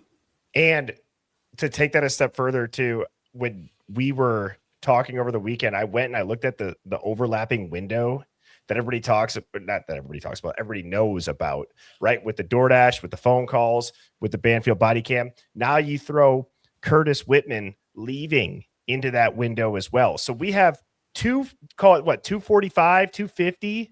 Call it from when Goward leaves 1112 allegedly to go pick the girls up. If that's what you want to start it at. 245 to what when Curtis Whitman gets off at 4:30.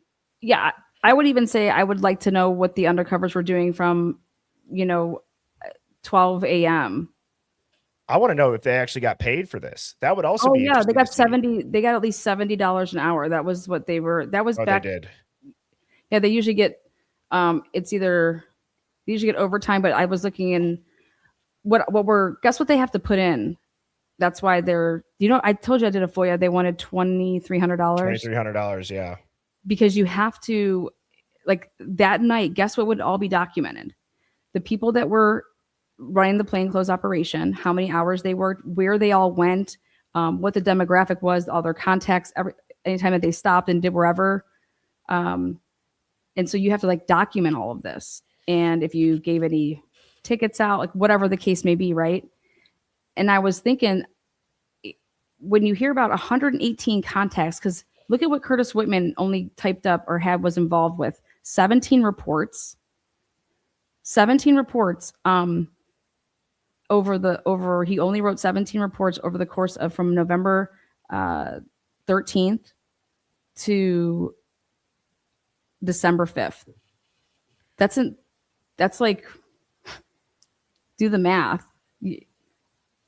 He wasn't, and half of those reports are so effing ridiculous. Like a building call. You know what I mean? What are you doing? And you're not, and then you're not making a report of what, you're helping during a quadruple homicide where you're helping to provide assist an agency and you don't have any reports, but it's normal for you to write up reports as we just showed here tonight. So it's like, how come every single agency involved in this case is not following protocol? And yet you're like okay with that. And Curtis, and with that, as you were just talking, I'm thinking through it. Whitman seems to be almost this bridge officer, because Whitman's obviously the one that's being praised publicly then for finding the Elantra. Yeah, and guess who has an email about that? Gary Jenkins. Gary Jenkins says, "Oh my God, look at this press we're getting. Look at, we're going to be changing our name." No way. Yeah. Oh God, yeah. He's like, it kind of really didn't happen like that, but he's trying to say that Payne didn't put out the email that they received until November 27th, and he didn't turn it over to his guys until November 28th. I have the query that what's his name ran, if you want to see that too. Yeah, please. And also, by the way, I want to give a shout out to a couple of people. Allie Tally gifted you 20 memberships. Allie Tally's the slam. Awesome. Sluther75, thank you so much for the super chat. Common Sense Ain't That Common gave you 5 memberships, Lana. Oh, sweet. Pop and Switch, thank you for the super chat. Said, I really want to see audio and video cameras for 1112 and 1330 plus other pertinent pre and post November 13th. So the 10th, the 11th, the 12th, the 13th, the 14th, the 15th, 24 hours AM, PM, those days to see who, what, where, when. That is a great idea, and that would be extremely interesting because I guarantee you that you could find some sort of pattern recognition on vehicles. Guaranteed. Well, do you have that? You know how you had that little clip down there of the Banfield where they turn the camera on? Do you have the actual video? Because I want to show you where this truck is. Yep. I will pull it up right now. Speaking of the FOIA stuff, I was listening when Mrs. Birdie and we were driving up north. I was listening to the dude who put out that missing 411 documentary on Tubi. Have you seen this about all the people that went missing in the national parks? His name's David Paulides. Oh, no, you didn't see. I mean, I know what you're talking about, but I didn't. So he started talking about how if he wanted the Parks Department to put together a list of all these missing people, guess what they were going to charge him? I can only imagine. It was $1.4 million. What? Yes. And then he started talking about this too. And I'm just saying this as I'm pulling this up. It was $1.4 million. And then it was something he wanted, like maybe a different breakdown of it. It was still 34 grand. And then he drops this little explanation on it. And he's like, so freedom of information, or he said it's an ongoing investigation, and I'm messing up the wording that he said, but he essentially equated it to a missing person is documented as a missing person. It's not a criminal investigation. So why can't you release information on missing people? And it eludes more to the cover up that clearly there's a criminal element involved, because if it was just missing and you don't know, that the astronomical price would not be there, and they wouldn't be gatekeeping all that information. And so, well, yeah. Also, why wouldn't you put out the information? Because you're trying to find a missing person. Exactly. And even cases from like 40 years ago, they won't release. And so here's the unredacted version of this. I think all children's cases, it should be by a parent by parent case. And it should be that if you want that to be out there, you know what I mean, that you can release it. You get what I'm trying to say? Like, I think that the parents should have say over like their kids, the missing file, 100% agree. And then how do we have checks and balances on that? Because I think the way that you would want to argue that stance is that how do we know that people aren't purposely stealing children, right? So that, and then the cops are actually covering for the people that are stealing the children. Well, so he kind of alludes to that. I would recommend it's episode number 2502 is the episode that he did. Super interesting listen. And he also makes a good point, and then we'll watch this. But it's always people that are by themselves that end up in these crazy spots where most people are going to assume, oh, they must have fallen, or, oh, they must have wandered off and got lost. But he said, put yourself in the position of somebody that is, walking away from the group, whether it's to go to the bathroom, to take a picture. When you're by yourself, you tend to be more cautious. You're not going to go walk along the ledge. And he's like, think of how many people go missing alone versus Mhm. in groups. And he's like, there's something going on out there. And I really enjoyed that episode, actually. Oh yeah, I mean, there's people out there that specifically are praying, like they're preying on. It's the saying of the crime of opportunity. You know Yeah. what I mean? Like that's that element to me. Yes. Is Now, if you go to the beginning before they get out of the vehicle, when they're that's the portion. Okay, so right here. let me just back up as far as I can. Oh, I not think that far. For open Jonathan Lee body Richards cam. here. It's 253.40 is like the body cam. So 253.40. Does it go back any further? It literally starts at 253.43. Okay. Right here. 40. Okay. That's 41. Okay, go back one. Oh, geez. with them, and I'm going to share the body cam footage with you now, and then we will discuss. Check it out. Got it. Look at that. Quick fingers. Oh yeah. Got it. You see right here to the right of that, like over off to the right. Oh, Lynn, I can barely hear you. It sounds like you're in a tunnel. Okay, sorry. Now I'm back. I was so up on the screen to take a look, and so let me pull up the notes here. So, okay, here. You know, if I could send you this one, it might be better. Here, I'm going to send you. Is it on YouTube? Copy link. Yeah. What do you Do you want me to just email it to you? I was just going to email it to you. Oh, yeah, email it to me. We'll get it set up. Here you You go. you could do birdieshivemind@gmail.com. And to everybody that's tuned in right now, I just sent it.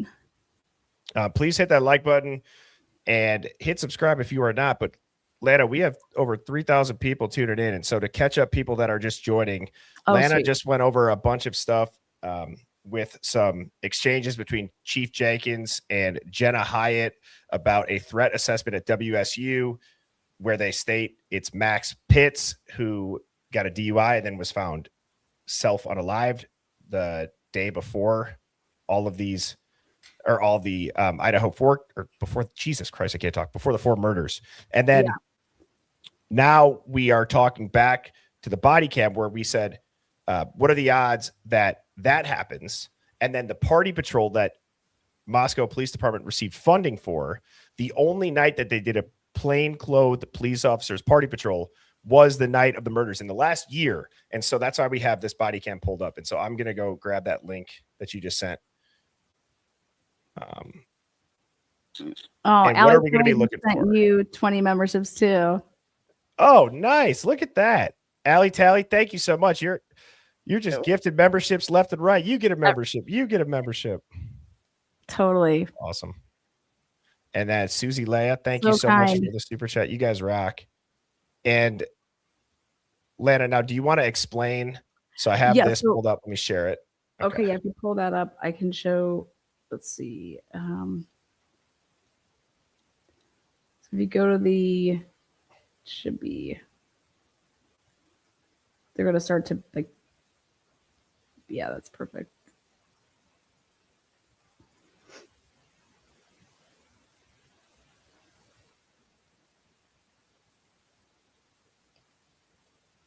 Bottom of a zipper on the left.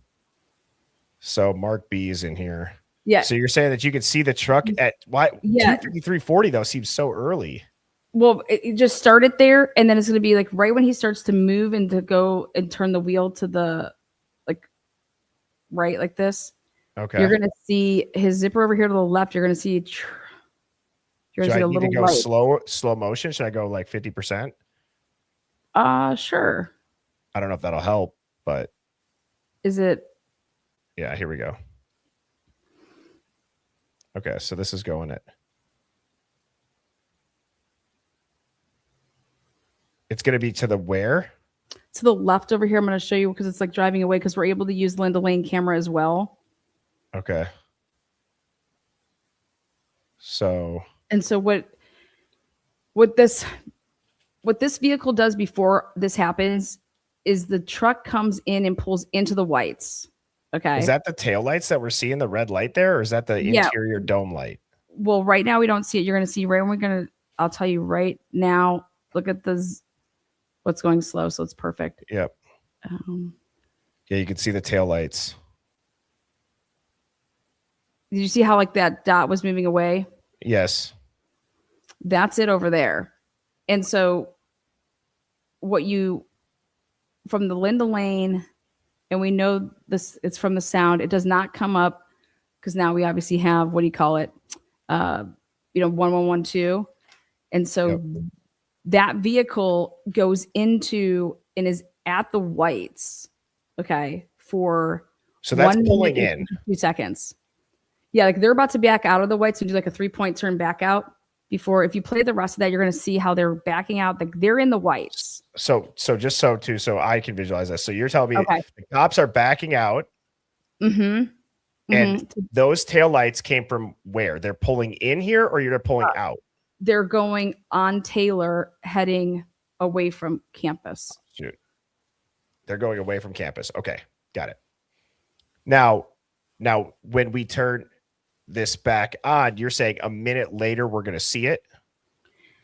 Yeah, no, what I was trying to say, if you back up to where they're driving out of the vehicle, just so you could see, because they back out and now they're going to go. Is that it? Literally right here? Yeah, yes. That's it right there. Okay, yeah. I missed that the first time and I only saw the red light. So you're telling me, if you guys look where my cursor is, okay, as soon as I play it, this buffering is going to go away. But look right where my cursor is. You can see it moving. See that? Yep. And you guys are saying that's a white truck. Is it kind of like black? Right. Too, though?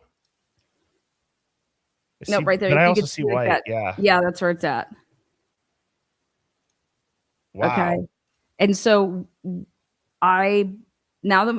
Molly, so check this out. Molly we know that she has the white truck, the capabilities to be with people with the white truck. So here you go.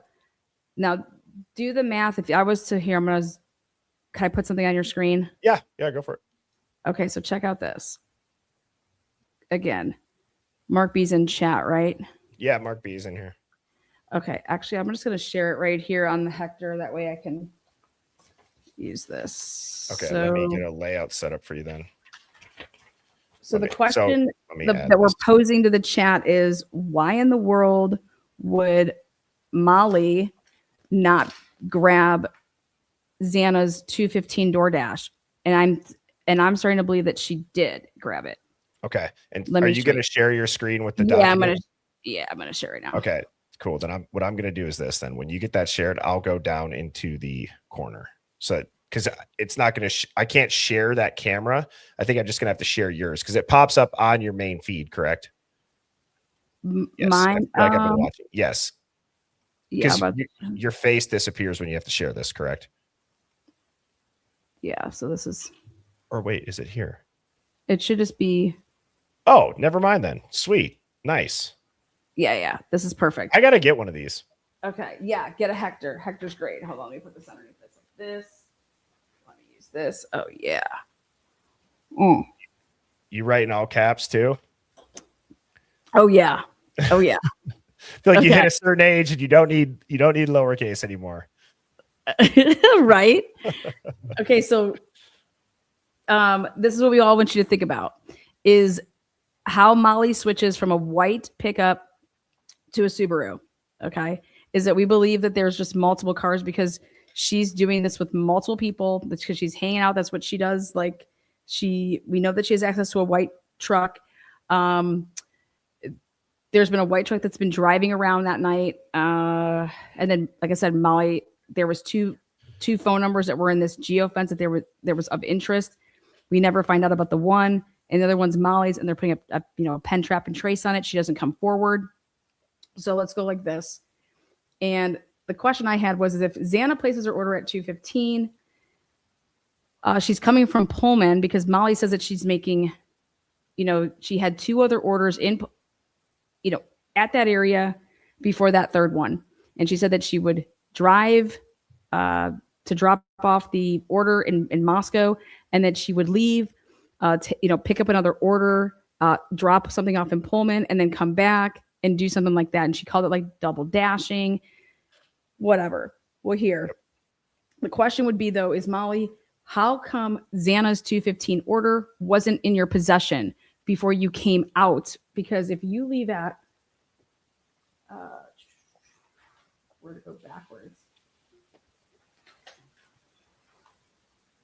To be at the Whites at 2:52, because we're using the Linda Lane camera, Molly would have had to leave the Jack in the Box around 2:32, which if Xana's order is at 2:15, that's like picking it up, and then you're going to be then shooting on down to. Why would you go to? She said all of her last orders had stuff to do with Jack in the Box. And Lana, you're just showing your notes, right? Yeah. Right now? Okay, just double Yeah. check. So why would Xana's food order not be ready to be picked up by 2:32 if she placed that 2:15? You know, like if she's over there, you would just even wait a couple minutes, because why would you not? Why would you leave Jack in the Box without Xana's shit, only to then drive to come over here to Moscow, give somebody else an order, then to drive back and go get, Xana's and then come back? Like, you would never do that, right? And that's when I determined that she didn't. We can have it as a theory right now because there's no evidence to suggest that she didn't do this. There's no evidence to suggest what time she picked up the order from Jack in the Box. So that what I'm trying to get at is that she could have picked it up, and actually when she came back, and if she's part of the white truck, or even part of her return to Moscow at 2:52, she's in possession of that. What do you call it? She's in possession of Xana's DoorDash. And now I want you to think about then what starts happening at 2:53 a.m. And that's all the phone calls. That's all the phone calls, exactly. It's also, she is claiming that somebody was up in the third, all the way up to the top. And if they're saying, hey, there's somebody here, hey, there's somebody here, right? Did Maddie call Bethany and Xana because of the DoorDash? Why would she calling them? That makes them? a lot of sense. But that makes a lot of sense to me. Okay. It also makes a lot of sense too. I've always wondered, and I don't want to derail you, but I've always wondered if someone's here and the whole Dylan story is condensed and just as if it's one consistent, chain of events. And it's not just, she's talking about general memories throughout the night. And does that make sense? Someone's here. Was there a knock? Was there something? And that part gets left out. Well, yeah. And also, like, what are the odds that so you have to remember this. Xana's ordering a DoorDash at 2:15 in the morning, and you're going to sit here and tell me that the girls are all hungry and Xana's supposedly at home, but none of the girls hop on to get a DoorDash order that Xana's going to be ordering as well. Right. Like, you would never do that. Like, if you're living in a house with your roommates and your good friends, like, hey guys, I'm ordering DoorDash. Like, what do you guys all want? That means one of two things would have had to happen is that Xana is not at home when she made this DoorDash order at 2:15, or maybe it wasn't Xana at all. I believe that she wasn't home, possibly, because I think that and the only reason I say this is I would order pizza before I left the bars so that there was pizza at my house when I got home. Yes, exactly. But but think about this though. Why didn't Xana ever call back? Why is there no activity on Xana's phone as her, like, okay, so if Maddie calls her, right? Why didn't she call her back? Why is Xana not calling her back? Well, it could have been either because she got home and saw Maddie, or because of the other reasons that you listed before. Or she's dead. Okay. I like the whole fact of the matter is that I don't need to call you back because I'm calling you, and if then I run into you, and it's like, here these guys said that they have a DoorDash order, whatever. But think about what also happens at this point in time. Hey, we're going to go over here and we're going to stop these people. And so now you have the undercovers that are supposedly doing a stop. Right after talking with the undercovers, it was Molly and her people, right? All of this gathering right here at the Whites. And Molly's over here. What does she do? Well, Molly, with whoever she was with, she leaves if she's going to leave in the white truck, the other people that she's with, they stay. Molly leaves, and then she's coming back because we don't have that Subaru. When she's saying that she's driving and that she makes these loops up there, and she was talking about the fact that each time she had to walk so far. And so she's like, on the third time, I then just drive up there because I didn't want to walk so far. So that's the reason that she actually came into the King Road area, she claims. Because if it's her or not, if it's whatever. But at the end of the day, it doesn't make any sense that Xana's food order wouldn't have been in Molly's possession. Right. Before to come and be there on an earlier order. And it's like, I think that it was, and all you're doing is you're just not hitting the button and saying that it was dropped off yet, because it's like here, and it's like, if this is how these people actually do their drug shit, I'm just throwing this out there as far as like criminals get smart with stuff. Hey, this is how we do stuff so we don't get caught and we can say that we're on a DoorDash delivery, you know? I like the way that you explained too, how you picked up on how Molly said, I got sick of walking up there. Yeah. So, and that means, what else could it mean other than? You're coming into where the whites are and you're using those steps and you're walking all over. Yeah. Walking up. And instead she kept talking about that there was a party going on. She keeps talking about how loud it is. Dude, it's not loud back here where the house is. Where the whites is where it's loud and where the parties are and where she's seeing all these people. So everything that she was doing was just tailor into the whites. Okay. And then she doesn't get any of it right about what they're like. What were you doing? We need you to know. What was this car doing, Molly? Like, what were you doing? Why were you there for an extra 15 minutes? And remember how they said that the phone, why they were so interested in Molly's phone is because of the geofence. Okay. So my question would be is the geofence would show because you did it from 3 to 5. Okay. Well, oh my God. Wow. If Molly wouldn't have been in the geofence at 3, because Molly left at 2:53 and some change, right? So that geofence is from 3 to 5.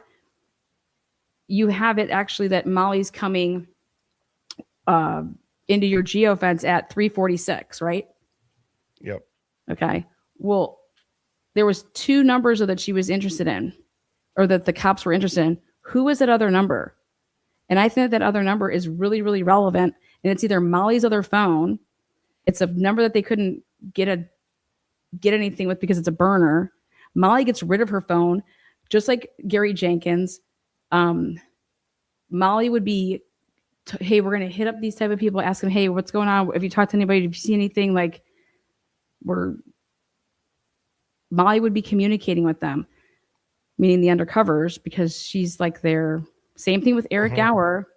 And then I said to myself, why was Eric Gower going home and waiting to get calls to then come back out versus if you're being out because you're taking all these rides, is it your normal pattern to go home? Because I know that I'd be like, you're not going to open up this door every freaking 40 minutes. Like, what are you doing? Like, the baby's going to wake up. You know, his wife would have been like, it was the first thing that I said one of the first things that I said when we watched that is, why would he stop home in between? And then my thought was, well, maybe there's not that many requests for the rides, but then you go back to, he's one of the only and the most popular driver. It seems most students know him. Some don't even use the app. They just text him, as we know that the girls did in that house. So, and he's giving out free, and we now know that he's 1000% after the Jack interview.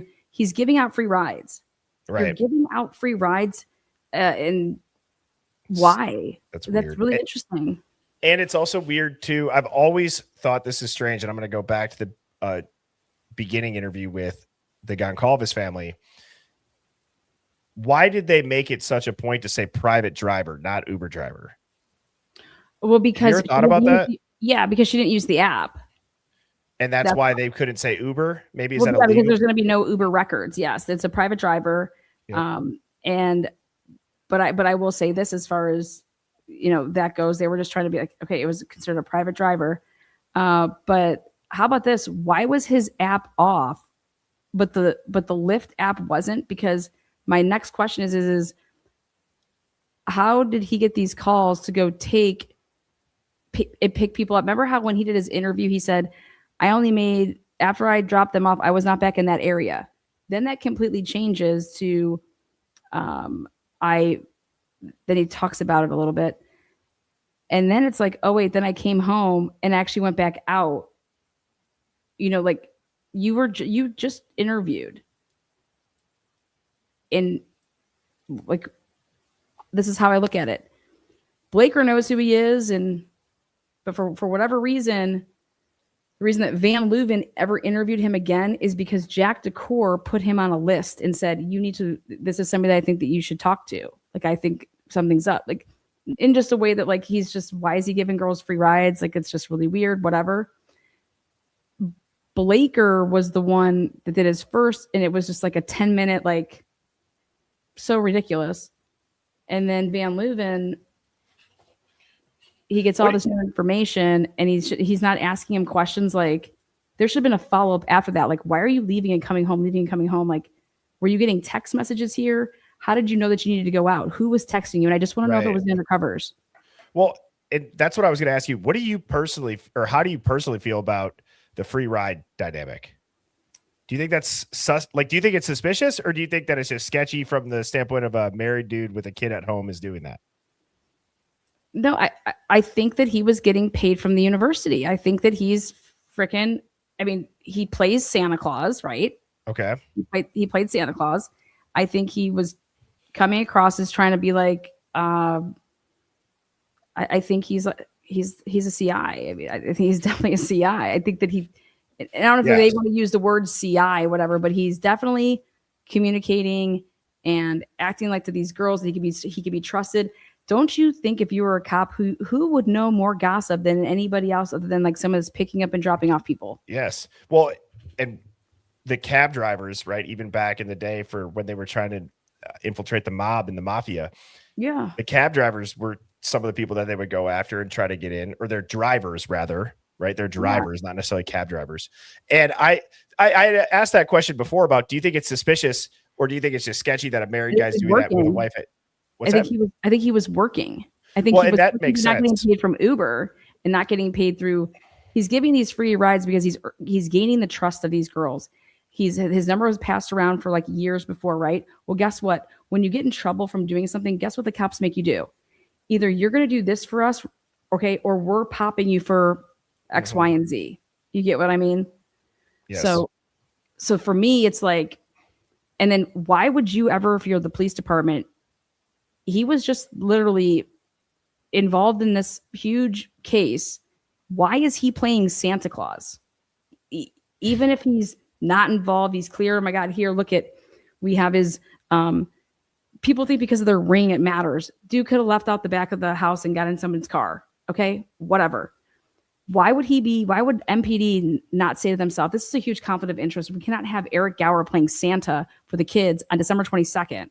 When we just had him down here, not even 20 days ago, sniffing out his fucking car. And he's over here, the last ones to see the victims. We don't know what's going on yet. Like, they didn't take his DNA and go test it against anything. What do you make of the question when they asked him, did you see them go inside? Because then you start to listen to the audio on Linda Lane, right? Right when the girls get home and you start hearing the screaming, right? You hear a bunch of stuff. 227 one? Well, I'm saying even right when they get dropped off at 156, right? They asked Eric Gower, did you see the girls go inside? And he said he didn't. Right. And he said, I'm pretty sure, something like that. But I find that question more telling on what the cops think could have also happened as they're walking in. Well, you know what he says that it should blow it out of the water is he says that there was a tan, or like not a tan, but a silver sedan that was off to the left when he's coming up there to pull in, like to the driveway. And it's like, so you're basically sitting here trying to say that the undercover car was over there, but that was at 150, let's just say 7. We don't have, if that's fact, right? That means that vehicle doesn't leave until 420 when it's speeding away, because that's the only way that could be that car. and we were able to pinpoint it down that what vehicle. And I'm over here thinking it got there before midnight. It's been parked there since midnight. And I think that what makes sense is that if, what's his name? If these two dudes, Jacob Tisdall and Rosie, just because they're in one car together doesn't mean that they showed up to work this plainclothes operation, okay, together. And that's why Ann Taylor, I think, was wanting all the information on what the personal cars were. And because I think something was up with that. But if somebody just parked their car up to the left like that, and it stuck out to a couple different people. Yeah. Well, I want to ask you this, and also I want to ask the chat this. With what we went over this evening, talking about the plainclothes police officers and the detail, that being the only night that they did that within the last year, with Molly being informant, and with Molly showing up, and the sketchiness with everything that you showed with, does she have Xana's DoorDash with her? And then now we bring in Eric Gower, and we bring in what Jack is saying about all of them and putting him on a list. Do you guys think that this was... And all the lies of the roommates. And all the lies of the roommates. Do you think that this... And their phone stopping at 2:53 and never making another phone call again? Right. There's all of those... that window that I talked about, right? 2:45 to 4:30. Then you have Curtis Whitman, who's checking out at 4:30 or getting off work at 4:30. I want to know... Go ahead. And now we have to put a soon-to-be new serial killer in the mix of all of... Yes. Get what I'm trying to say? Like, wow, Brian really picked an amazing house to do this at, where there's this wild dynamics going on. And how would he know all of this? And wow, it was just like the luck of the Irish that he picked a house where it was just going to be that nobody would call 911 on him after seeing him in a mask and supposedly covered with complete blood, and a bloody house. And but well, that's... I think we're getting at the same thing, which is like, come on. Well, yeah, we're getting at the same thing of come on, but I was going to ask you, do you think that doesn't this feel a little bit operational at that moment, right? Like, doesn't it feel like with Xana and how you said at 2:15, she doesn't answer, she doesn't call Maddie back. And where I'm going with this is to say, if you now look at all of that activity we just stated and throwing a quote unquote serial killer wannabe into the mix, if Xana's not calling anybody back, unless Maddie saw her, right? And we don't know about Xana's food and the DoorDash from Molly having it. Doesn't it almost feel like that 2:15 order being placed to everything we just stated? When I say operational, I'm not talking like funding operational. I'm just saying it seems like everything that needed to go right for the people that are going to end up investigating it, all were in that area. They had all of the players showing up and staying around that area. Well, they just knew not what to investigate. How did they know not what to investigate? The only way you could do that is with prior knowledge. Yes. Like 1,000. that's the only way. And then the craziest part too is then there's the delay until, almost noon. Mm-hmm. And so what's going on? Like, how long is this cleanup window? It could be longer than 8 hours. Yeah. Well, how long's the cleanup window? And what I mean by the cleanup window is I'm saying by all those people, if they had prior knowledge, as we just stated, right? And they all just so happen to be there. What I'm trying to say is the cleanup is not necessarily the physical cleanup. Let me clarify that, of the blood and stuff. I'm saying they're already working on cleaning up their story. They're getting everything in order. Yeah. Yeah. Let's just say this. Everybody up in that area knew that there was a phone at 1112. Okay. They knew how to stay off of it. Okay. And the only one person that didn't know how to stay off of it was Molly. No, that was by design to tell Molly to do that, to be seen on that camera so that you could fucking say that this is when you dropped off that DoorDash. But meanwhile, that DoorDash was, in my opinion, it looks like it's more and more that's just when somebody clicked a button. Okay. That doesn't mean that wasn't like, if you left Pullman, that order would have been with you leaving the Jack in the Box, because how was it not? You accepted the order at 2:15. You're in Pullman. You have to go to Jack in the Box. How do you not grab her order? And I think how have we missed this for this entire year? How have we missed that aspect of it? And so what I believe is that there is no way that Molly leaves and doesn't have the what do you call it? Her Xana's order if she accepted it at 2:15, especially because she's in Pullman. And so since she's there, why would you ever go to Jack in the Box having accepted an order and you're getting a different one, but you're not just going to wait like 5 or 10 minutes to grab the other one? You can't even do it like that. You would have to have 2 accounts. Bottom line is that it just didn't happen. She definitely picked up that order. And that's why it's like, where's the Jack in the Box camera footage? Where's the camera? Where's the picture of the food on the doorstep? All of it. And where's and then also there's got to be more, because DoorDash on the Jack in the Box side is, when did somebody pick it up? You're telling me that Jack in the Box does not have when Molly picked it up? There's also alerts too. I don't know if back in 2022, I would guess they were. Somebody in the chat might know better than I would. But I had DoorDash today, oddly enough, when we got back from up north. I ordered I had a gift card for DoorDash, so I had Five Guys cheeseburgers. I'm like, oh man. Oh. Do you guys have Five Guys out there or no? Mm-hmm. Right. Anyways, there's this thing that pops up in the app that if your order's taking longer than normal too, it's alerting everybody. It'll alert you, it'll alert the driver, it'll alert the restaurant. And so I feel like if she didn't pick that up, not say that they would go ahead and they would release all of that to us, but there'd be a record of it. And so if there's not a record of it, and then you add on what you just said, Lana, then yeah, she had the food. She had the food, because that's why I asked you guys in the beginning, do you believe that there's any truth into some of the things that Molly was saying? Because something that Molly says, and I think she just coughs it up, is she made she wanted to make a point to say that, first of all, she says that nobody ever wrote her. She said she's looking at the map on her phone. It would have been popping up at 3:54 when supposedly Xana writes her and says, are you lost? You need help? Like, isn't that an automatic text though? Potentially. That's what I was trying to get at. Is wouldn't that? But she tells them that nobody ever texted her, that she never got any notification. Like, nobody ever wrote her from the app, and that's a lie. Yeah. And what tells me is that Molly doesn't know that anybody wrote her, because guess what? They didn't have that information when they were prepping, and that tells me that Molly's not the DoorDash delivery person. And I remember hearing many interviews that they would refer to the DoorDash driver as a he or a guy. Do you remember that too? JLR said that it was a girl and that she had, black hair. And the person that I think JLR's sources is pretty solid, because I think it came from the family, one of the family members. And I think that Molly was the face of the DoorDash, because it's her, you guys, it's her app.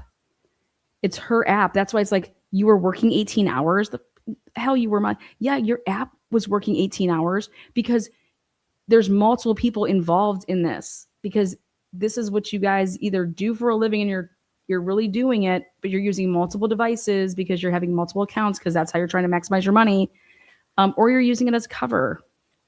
Can we switch topics slightly with using stuff as cover? Because I agree with the DoorDash thing. And the most frustrating thing about the DoorDash thing to me is that all of this phone information in general with this case, release the phone records, release the data. Yeah. We would not have any of these questions. So they're hiding it because one of two things.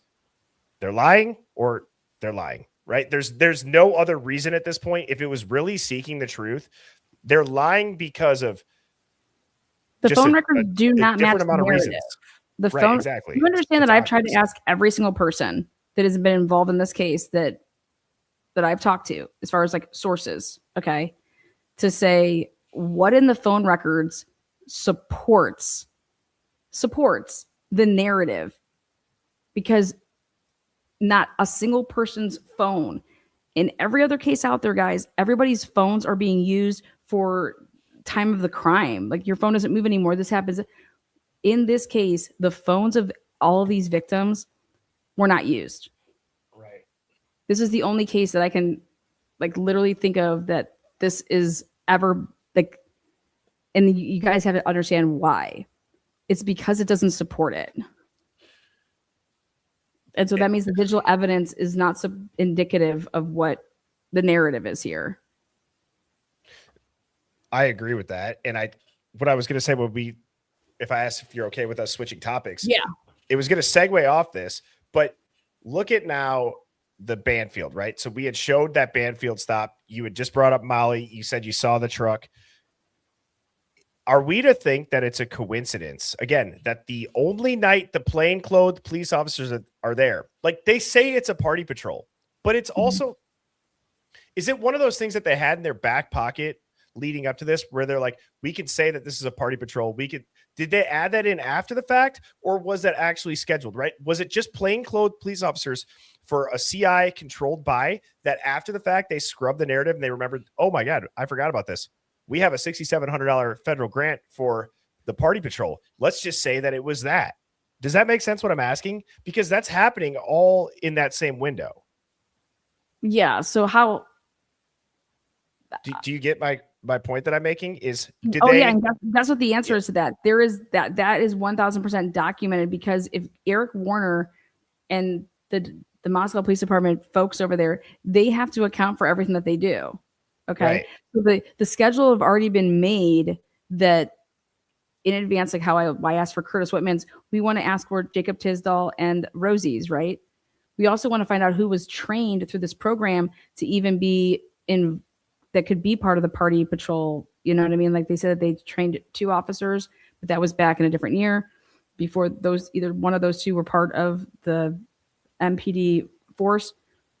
But then they go ahead and they completely change the language and they make it seem like they could have just been in regular clothes in the year of the murders. So then then you have to start asking yourself this question, which is, well, then what it seems like they're doing to me is that they're making it seem like on that night, we don't want it to be tied to the federal grant money. So we want to change up the language and make it seem like that was for something else. Well, now yeah. Because why would you only write 2 sentences when you've never done that ever? You wouldn't. You would never change the language. But they changed it. Why? Because and then everybody should ask themselves, why were 52 FBI agents in Moscow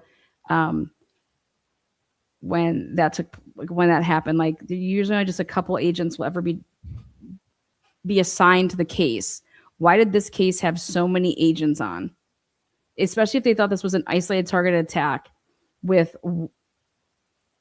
you get what I'm saying? Yeah. If it's an isolated targeted attack who they thought that Kaylee was totally the target and it was somebody that Kaylee, like, it was crime of passion because of the way that Kaylee's damages were, that's what they thought this was, right? And so why are you think that you would need 52 FBI agents on this case from jump? You wouldn't, and that's why I'm glad that you brought up this. I don't want to just keep harping on the party patrol, but guys, think about this. There's the Banfield runners that happen also in the midst of this, and they didn't have any alcohol. Like, what are you stopping them for though? Think about it. They don't have alcohol on them. They don't have what are they doing?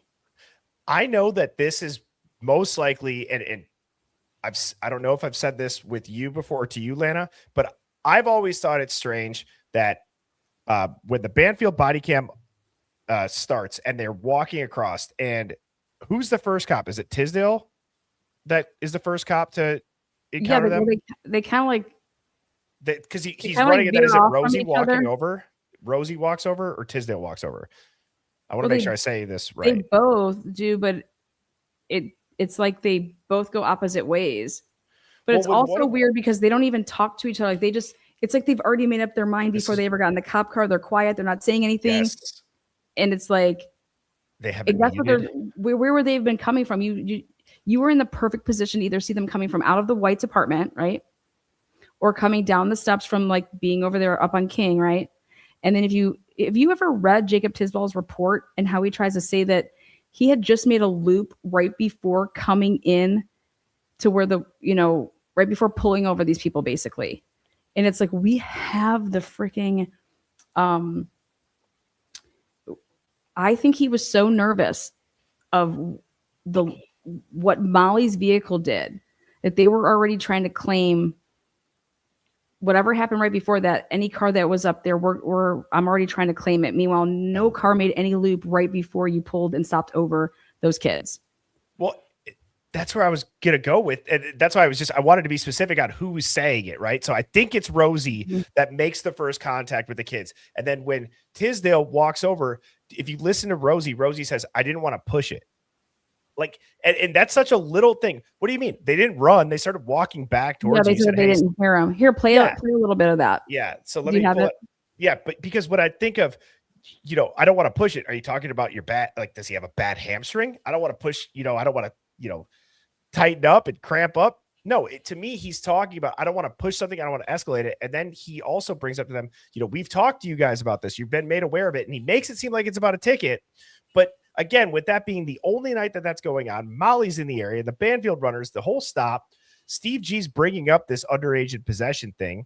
So that leads me to believe that Steve G knows that this is the only night that most likely he was didn't know going that. on. He didn't know that. You don't think he knew that? No. I just think he looks at it like you need to have your shit straight. Like, you guys are worried about, like, how did you not know that these girls were being stalked? That there's someone stalking them. What are you paying attention to? What are you truly doing to keep our community safe? This stupid shit right here, really? Versus somebody was stalking these kids for, since August and you didn't know that? Like, that type of stuff. Right. Because if you're walking around, but then that's the whole thing, is that if he was to understand that, hey, Steve, guess what? They don't normally do these party patrols. This happens once or twice a year. And it happened on the night that your kid was murdered. Now maybe you need to shift positions and say, wow, what are the odds of that? Exactly. When you're having this undercover, plain clothes goers, you know what I mean? Like, yeah. Well, I want to, let's listen to that when they cross the street. And I want to see if people have interpreted this the way that I do, or if this is, and I find it strange that they have this muted. I'd love to hear this conversation because now it's going to start. Well, can you just back up one? Yeah, I actually keep it slow like that. So see how all those cars are right there? Like, that's a full lot, okay? But if you back up just for a second, those kids are all, you could see the three people all like, look at them just like, what are they doing? It's like they're waiting. That's what I'm saying, is they look like they're waiting. This is the most. Yeah. They're just not doing anything that would be like. Do you care if I play the other version just because it's a little better? Play whatever version. HD, I guess you can. Oh yeah, play that one. Okay, 1 second. All right. So interacted with them, and I'm going to share the body now, and then we will discuss. Check it out. JLR. So again, to me, this says, like, I don't, it seems they're not even facing the Banfield, right? So they see this car. Do they look over, and then do they see the kids standing there? I'm trying to figure out too. Well, do you see how he has his window rolled down a little bit? It's like he just spoke to somebody. Number one, he's got his window like that. It just looks so different. Then, like, why would anybody have to move like this? He's like, okay, I'll let you out first. You see how he gets out, and then I'm going to park it. So Rosie goes. Hey guys, and now look too. So when you said they're not moving right here. I know JLR's got this gigantic text in the middle of the screen, but you can see right next to the R here, if you look at my cursor, it seems like they're stationary. And then as soon as the door opens, do you know what I'm saying? As soon as the door opens, they're walking away. It seems a little bit too coordinated now, because they don't even know that it's an undercover cop. They think it's a fake person too. Remember? Well, that's what they say. Right. Well, that's what they say. But when does he say, hey guys, stop, Moscow PD? We can't hear it if he's saying it right now out the window. Oh yeah, he doesn't say that. Right. Go ahead and play that. Yeah. So it's still muted. Look at black gloves, flashlight. Now they're probably 10 yards down the road. Here we go. Hey guys, Moscow PD. Right there. Come over here, talk to me. Moscow PD. Hey, is that beer? Is that beer in your hand? Come from? Yeah, I'm 21. You got any ID on you? I don't. Okay. I'll take it back to my apartment if you need. Okay. Sorry. Huh? No, they just took off. I told them to stop it. I'm not going to push it. See, Because he has no probable cause. There's nothing to push. do you Why think are that you- that's what he's referring to? Is this actually stopping Yeah, them? like I'm not gonna push it. Like I'm not gonna go. Like they didn't want to stop. Like there's, like I would, if I was those guys, I would have never talked to them. Like why? I have nothing to say. Yeah. You Okay, get what so I'm I can saying? see that. I can see that being like probable There's no. cause. He has being- no probable cause. Like what do they do? What's the reasonable suspicion to even talk to them? They don't have open containers out. That's why it matters what you're using this for. But it's If still it's- weird that he would lead with Moscow PD. Well, yeah, I mean he is. So they're doing their plain clothes operate like it's just a. They're still the Moscow Police Department using their funds to do this plain clothes operation, which is for them to be able to. I'm guessing here they have to claim why they think that this is going to help the community. And it's because people don't want to get hit with these tickets that are like $400 some dollars. Like that's going to deter them from wanting to go drink and like do the stuff. That's what they're going to write in this stupid thing. But it's like, Yeah. okay, well, you had them do no sobriety test in. They just admit to it. They're like, yeah, how many beers? A couple beers. It's the most Well, weird. they ask them if they're underage or not, right? Isn't that how they start it? Yeah, let's listen. Yeah, you got your ID on you? I don't. Okay. I'm going to grab your info just because you got beer and you're walking around with It it. just No, has- it's closed. Okay. it's not an open container. It's nothing. Right. This kid's 21 years old. He's allowed to have a beer that's not opened. Like, what are you Doesn't doing? have his ID though. But You know he's what I like, mean? he's saying, he's like, I'm 21. I can give you my name and whatever, or you can come right to my apartment First name? Saeed. and get it. Like, I don't have it on me. Middle initial? I don't have one. Okay. So this is what he's doing. And it's like, he didn't mean to stop this guy though. You know what I'm trying to say? Like he was going for those other kids. He just happens to turn around. He's like, oh, do you have like, No, in general. I do have one, yeah. Right. I agree. He comes out of nowhere I'm just going to check if everything's good. because you don't see him until he's in the frame. You know what I'm saying? Like you don't see Saeed until he is correct. Yeah. getting talked to. But it's just enough for me to stop, check, make sure you're 21. Walking around here in public. So Yeah. I want to know too. They don't ask the other guys. Like I know that they all say, oh, they forgot their ID. I gotta take off here. Do you know what I mean? I will say, Well, you want me to tell you something? You want to hear about a funny stat? They're What's that? saying that over the course of doing this, 2 different patrols, meaning 2 different times, one of the years they made 118 contacts. Okay, that would mean like 118 different people. Okay, and you're not just talking about Rosie and Tisdale. You're talking about in general. Well, I'm talking about two officers Okay. doing this twice a year for like, let's say 6 to 8 hours. Let's say 8 hours each Okay. time, so 16 hours worth. How many people? So when I asked for the body worn cameras of these 2 officers for every stop that they made, right? How many we should have like 50, 60 clips, right? Because if You they do it think? the second time, there's going to be like another 50, 60 contacts, right? And if they're supposed to be putting on their body worn camera when they're doing this, we should have 50 or 60 contacts and there should be little clips, right? So there's only, I have every body worn camera for the radio call in that ever was like to dispatch. Okay. And that would amount to like 9 contacts. Like what were, so my question was Total? yeah. So my question was back in the day, I said, what the fuck were these people doing? Because they have no contacts. There's no reports. Nothing was written up. They're not talking to dispatch because I asked for the CAD notes and so I'll do it again. I'll do it again just to make sure. But that's how I was able to find out about the guy with the sign. Earlier in the night, there was a guy and girl walking each other home. They pulled them over it was like 11 or 10:30 or something. And then it goes, was there another one at 1? And then it goes to this one.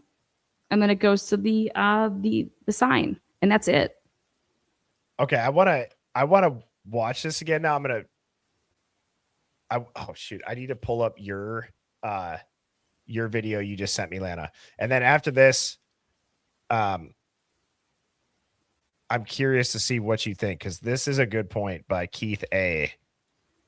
What did it say? Started over. You can see the shadow of people in the red light. They were talking to. Come on, it's a skit. It's BS. Well, so remember how I was just saying about how we can't hear them, right? We can't hear them.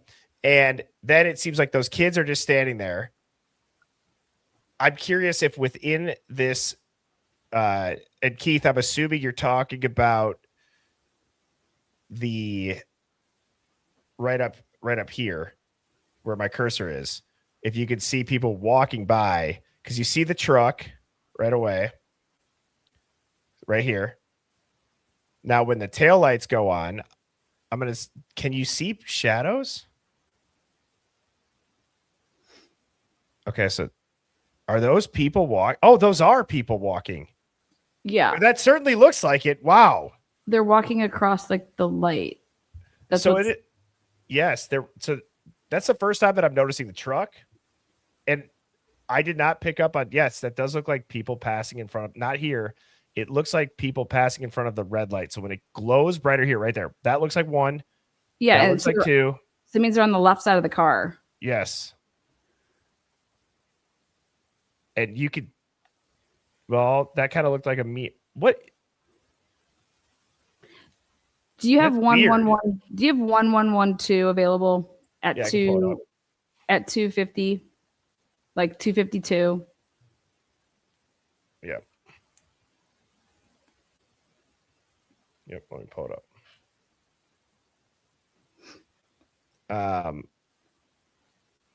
252. Where is it? There's 225. Give me a second.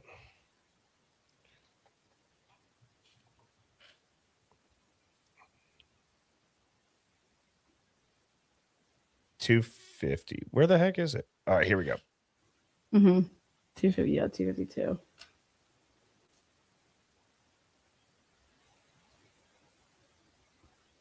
Oops. All right, sharing it now. And let me get it at the right time. All right, so this is 248 right here.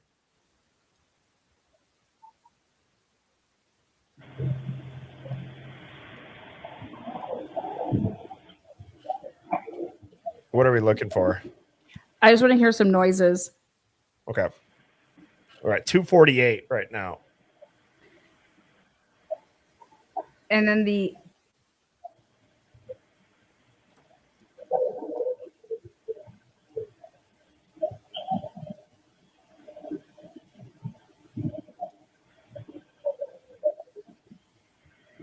what timestamp was that at?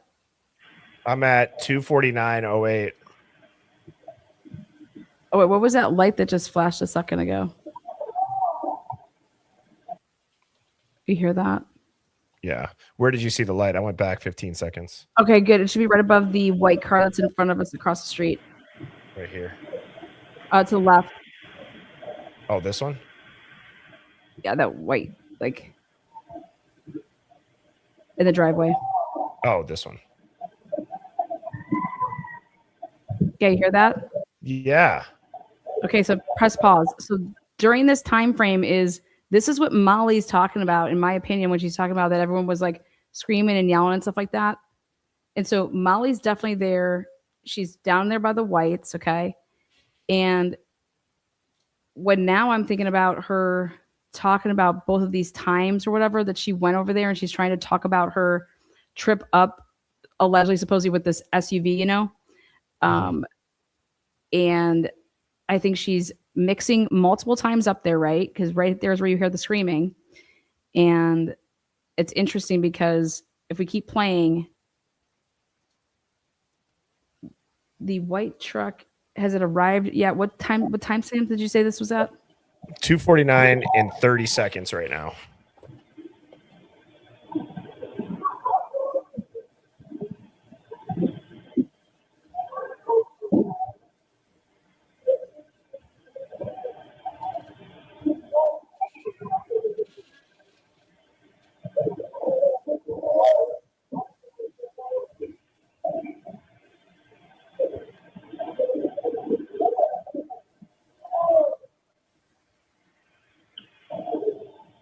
This is all time during the phone calls.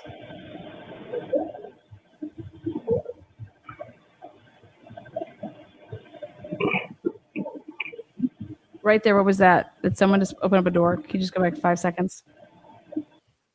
Or whatever it does, 15.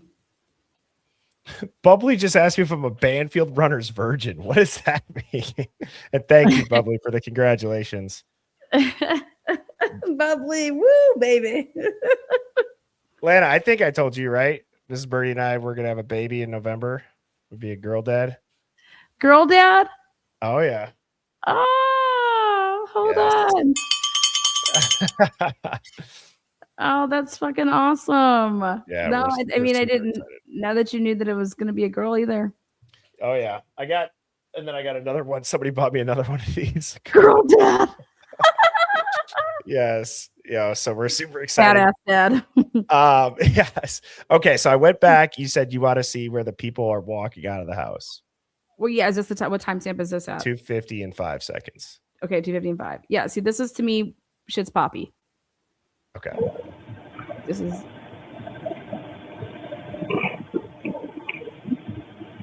That sounded like that was a door.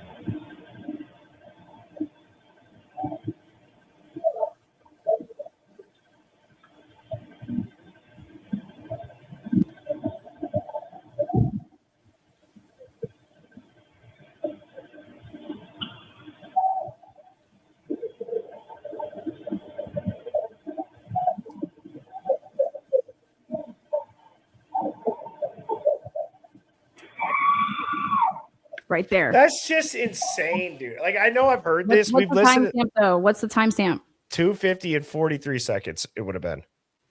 So think about this. Let's just say that this is what this is how people can't think that this is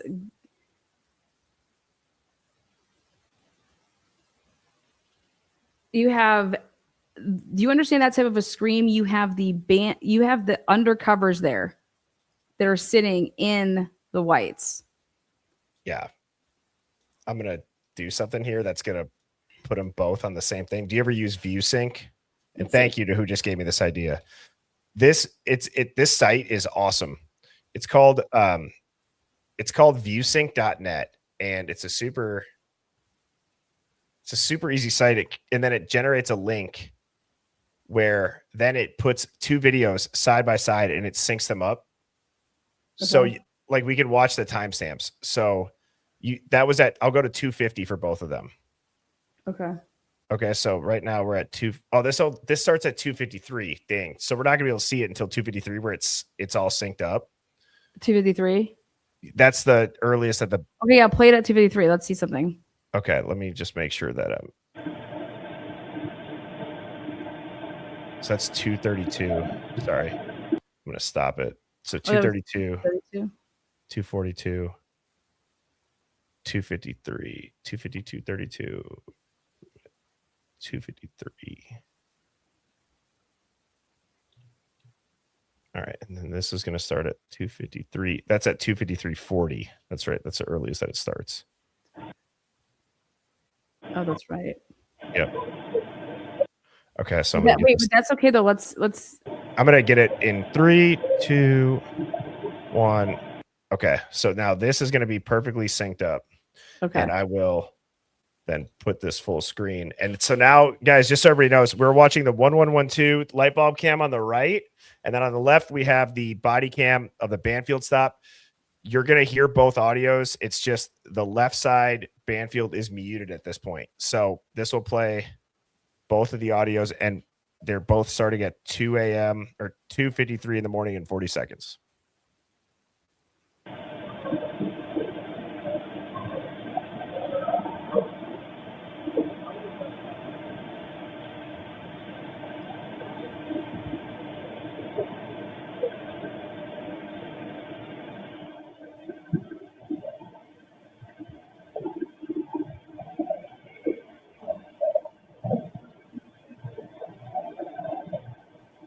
So they're both going at a slow pace.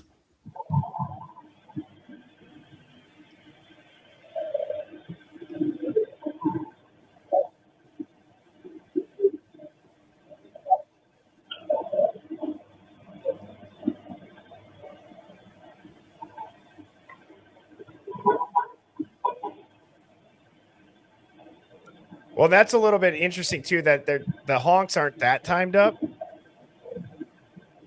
We just heard them. Wait, what? Like the honks haven't happened yet, though. Yeah. Well, I heard them on the Linda Lane. I mean, I heard not Linda Lane. I heard them on the light bulb cam. Did you hear them? Yeah, but think about that. This is proving that those honks can't be from this car because it hasn't. Jacob Tisdall's still parking it. That's what I'm getting at. Which means that there's a different car that just unlocks itself to get in, which would be the white truck that we're talking about, I think. That would make a lot of sense. Wait, what time? Hold on. Wait, continue to play and let's see if we can hear the Moscow PD. Come over here, talk to me. Do you want me to mute one of the two, or do you want to hear both? play both. I just want to. Okay. Can we put the one down? Moscow Down, PD. Mike? Hey, is that beer? Is that Right beer? there. That's the honks. Yes, but you hear the honks earlier on 1112. But how much what was it off time? Was it like 5 seconds? About, yeah, it wasn't. I mean, that's maybe 10 seconds. I think that's what it is, because it's the. And Okay. maybe somebody in the chat actually knows the exact timestamps. If they're So slightly, basically, the body cam is like 5 seconds off, right? yeah, it's not much, but it's noticeable. Okay. Okay, You so got the idea on you? Oh, no. I'll take it back when I put right for you. Okay. Sorry. Huh? No, they just took off. I told them to stop it. I'm not going to push it. Yeah, you got your idea on you? I don't. Okay.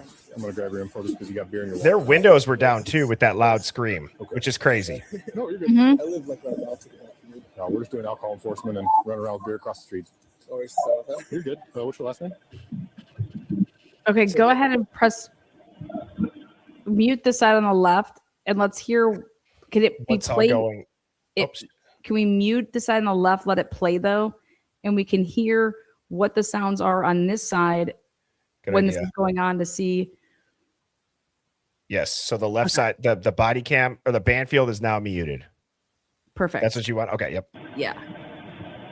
That's a good idea. Because let's see what they all can't hear.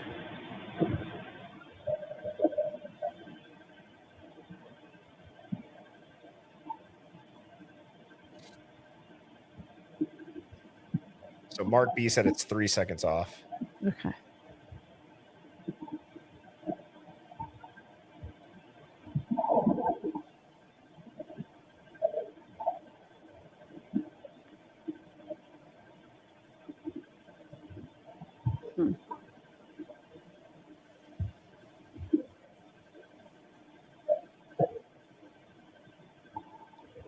It's so weird with it muted.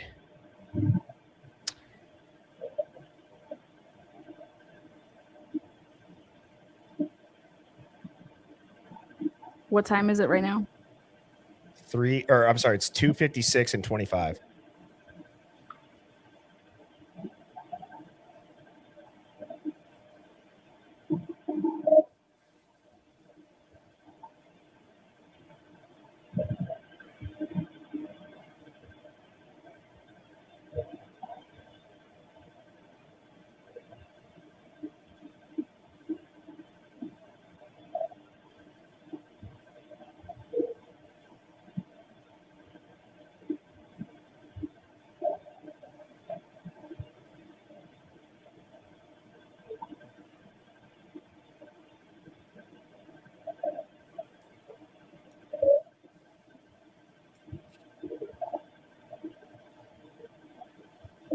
That's a good point, Toes.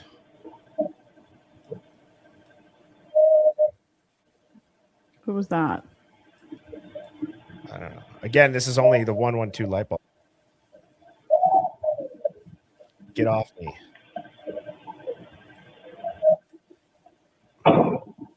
That's a door. Yeah. Wait, are you able to What do you back up? Are you able to back up 5 seconds so we can hear that one more time with that door? Yeah.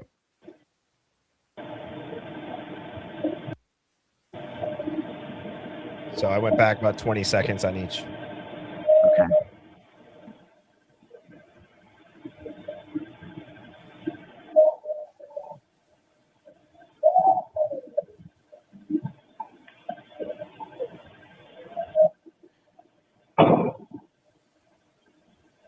It sounds like a tailgate, maybe.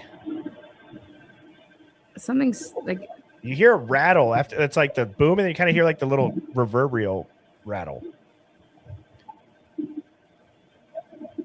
what was the timestamp that like sound hit? It probably would have been 2:57 and 48 seconds.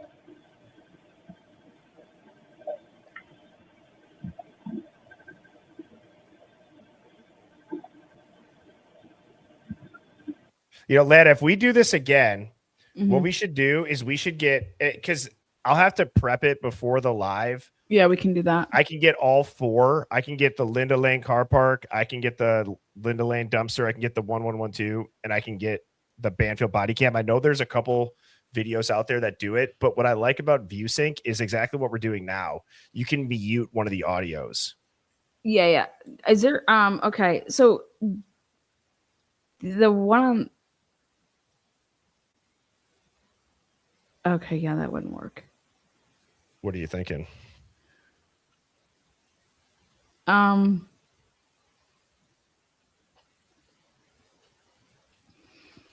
What do you guys think that is in the chat as Lana's wheels are spinning? I think it sounds like a door of some sort or a tailgate. With headphones on, I feel like I hear like a reverberal rattle after it closes a little bit, almost like a license plate plastic cover. Does that make sense? Like the tailgate would go up and then almost like the plastic cover like hits the bumper a couple times. Some people are saying dumpster, trunk. Dumpster like slamming down, yeah. Probably said maybe even a pew pew shot. I think that the dumpster slamming down might be. I don't think Discord Don's wrong too with like the whole distracting them with the chit chat. That conversation seems so awkward on the Banfield. And so that goes back to prior knowledge with Tisdale and Rosie. Are they distracting these guys that now they're, kind of shaking in their boots about, I'm going to get an underage. They're not listening to the surrounding noises. So are you able to just pull up? I want you guys to hear 3 minutes of Molly McMichael telling Payne in the beginning about this whole DoorDash situation where I feel like she's trying to get in front of something. It's almost like she also talks about the fact that her boyfriend has hit her locations, and I feel like she's trying to get into in front of the fact of like if his phone's going to have like her locations on it. It's very interesting. What's the timestamp? Oh, it's right in the beginning. It's like within, I think it's like 4 minutes. 4 minutes in? Yeah, like it's right after they sit down. It's right in the beginning. Okay. To the apartment complex next to it, the Burke apartment complex one was. Should I go back a bit? I'm 2 minutes in. Go back, go back to like maybe the 2 minute mark. All right. Hi, baby. Hi. You're pretty cute, man. He's 2.5 pounds. Yeah, it goes right after this. I'm sorry. I mean, Molly's like the lap dog with Molly too is just unbelievable. Yeah, she's woes me. Everything's fucking woes me, man. That's great. If someone's gonna die, Molly's gonna be there. Like it's like we were saying something. It was like what is it when that person appears right before death? It's like, dude, you cannot hang out with Molly, man. You need to run. Molly is checking every box on exactly what you'd expect to see. Like just, dude, it's like if she shows up on like past 10 p.m., you need to run. It's like I don't even know what beetle. I mean, it's bad news, man. It's bad. Like right, she's like seeing a black cat after midnight or something. It's bad. I would be like, no, Molly, sorry, you cannot hang out after 10. Like this is not happening. Oh my god. Big dog, aren't you? Yeah. Yeah, when he passed away, I got to keep him. Crap. So, like Alex was saying, we're gonna just take it nice and easy, okay? So we have a map here if you need it, okay? So just let us know what else you need. I'm gonna take some notes. Okay. But don't think I'm not paying attention to you. We're just my brain doesn't work that great sometimes. So I gotta write stuff down or I'll forget it. Okay, so I guess the first thing we'll do today is just kind of start, if you wouldn't mind, by when you got your first order that night and when you delivered your last one. I mean, as far as that night went, I think I worked a total of like 18 hours that night. So I mean, but to focus on here, I mean, the 3 calls that I got from there were all relatively around the same time. There was 2 calls to the apartment complex next to it, the Burke apartment complex. One was here.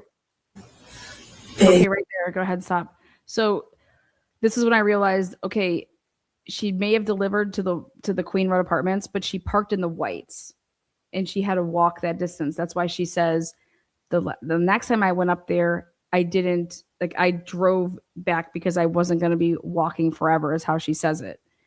But if you take the Linda Lane cameras and we're able to eliminate, in order for Molly to be any of these cars that even came into the area, we're able to eliminate things. And so we're able to put her into only certain cars. And that's where we got on this whole thing that Molly was in multiple vehicles. It makes a lot of sense. And what I really like about that, like thinking through that, is it could answer a lot of the questions surrounding vehicles in general that we see, and why maybe they're not suspicious or they are suspicious, why they're only looking for certain types. The thing though is, does she say anything? I mean, I've listened to this interview maybe 1.5 times. Does she say anything that you can remember about? Yeah, she's about to say it right. Yeah, so yeah, she just said like those 3 calls were like basically back to back when she came to the area. And she's saying the first 2 times I delivered to the brick building, but we know for a fact that she didn't drive back to the brick building because her car does not come on 1112. So we can eliminate that she did go there, but that's not where she drove though, was into the whites. She's coming up this way. She's pulling in, she's parking, and she's probably taking these stairs up. Correct. Or, I mean, that's the only steps, right? Is there stairs here? I mean, she could have gone, I think there might be. Yeah. Yeah. Is that where they did the luminol testing? Was on one of these sites, or maybe up the middle? Oh, so where she came up from is, oh wait, where's the house? No, yeah, where she walked out, she came up there. Right over here. And then over there to the white box that's in like the middle, kind of, that's where the testing was. Keep going.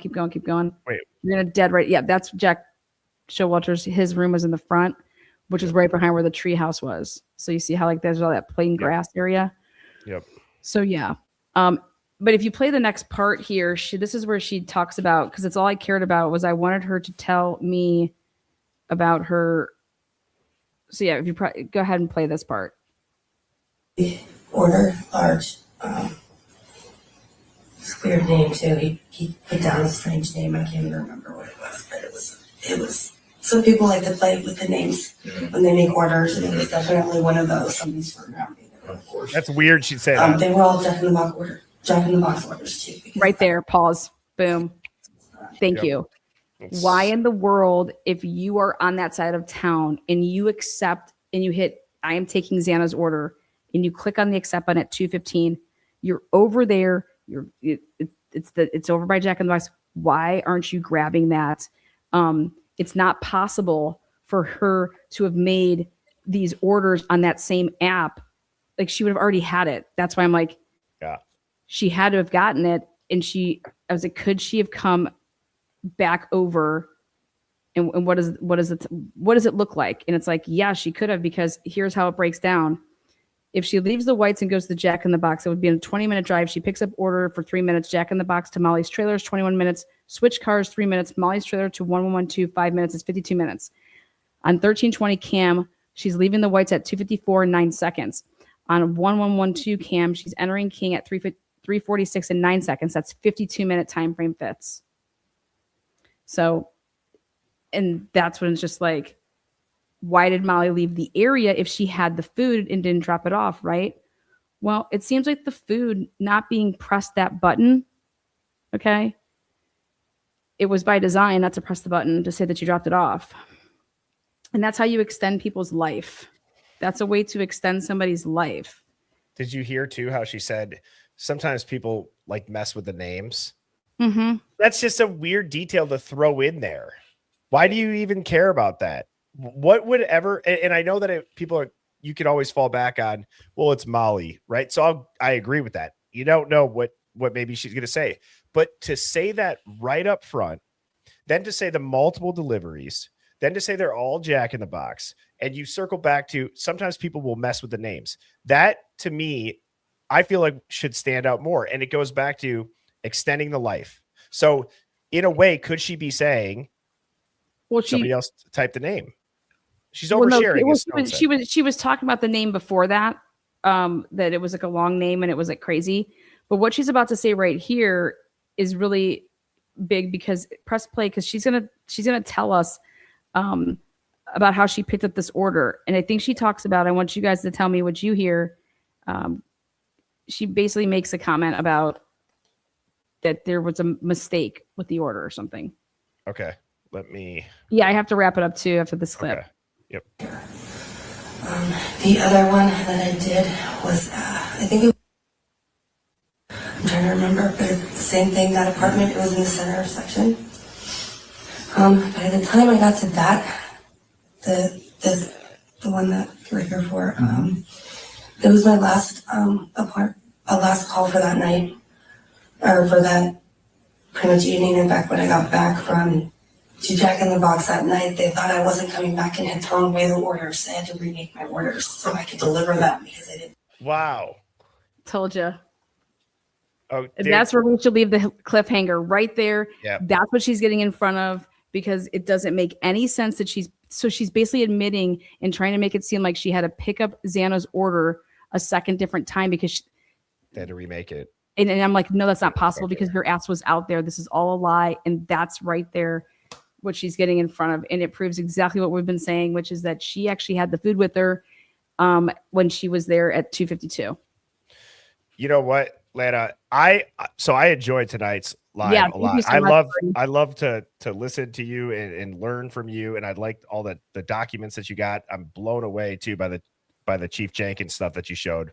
The detail of the plainclothes officers. So I would love to. I'm sure that we could make this happen, but I'd like to have the 4 cameras synced up. Maybe do it a live in the next week or so where we have them synced up. I'll re-listen to Molly's interview and I'll look into some stuff too. We can hop back on and we can do maybe a Monday night or something. Yeah. Okay. We'll do a SIN episode too. Service industry, baby. I love it. Well, Lana, you rock. Everybody in the Hive and in Lana's chat. Thank you guys. I hope everybody had an awesome Memorial Day weekend. Thank you to everybody that did serve. And I will see. Yeah. Thank you to your mods. Yeah. Thank you to your mods too. Thank you, mods. Yep. Thank you to my mods. You guys rock. I'll see you guys on the next one. Are you streaming tomorrow? What time? Yeah, we'll be live in the morning. So 9:30 a.m. Okay. And I will be on at 7 p.m. Central. You all sleep good. I will see you tomorrow. Cheers. Thanks, Lana. Bye. Peace. Thank you, Birdie. Appreciate you. Yep. Cheers. Bye.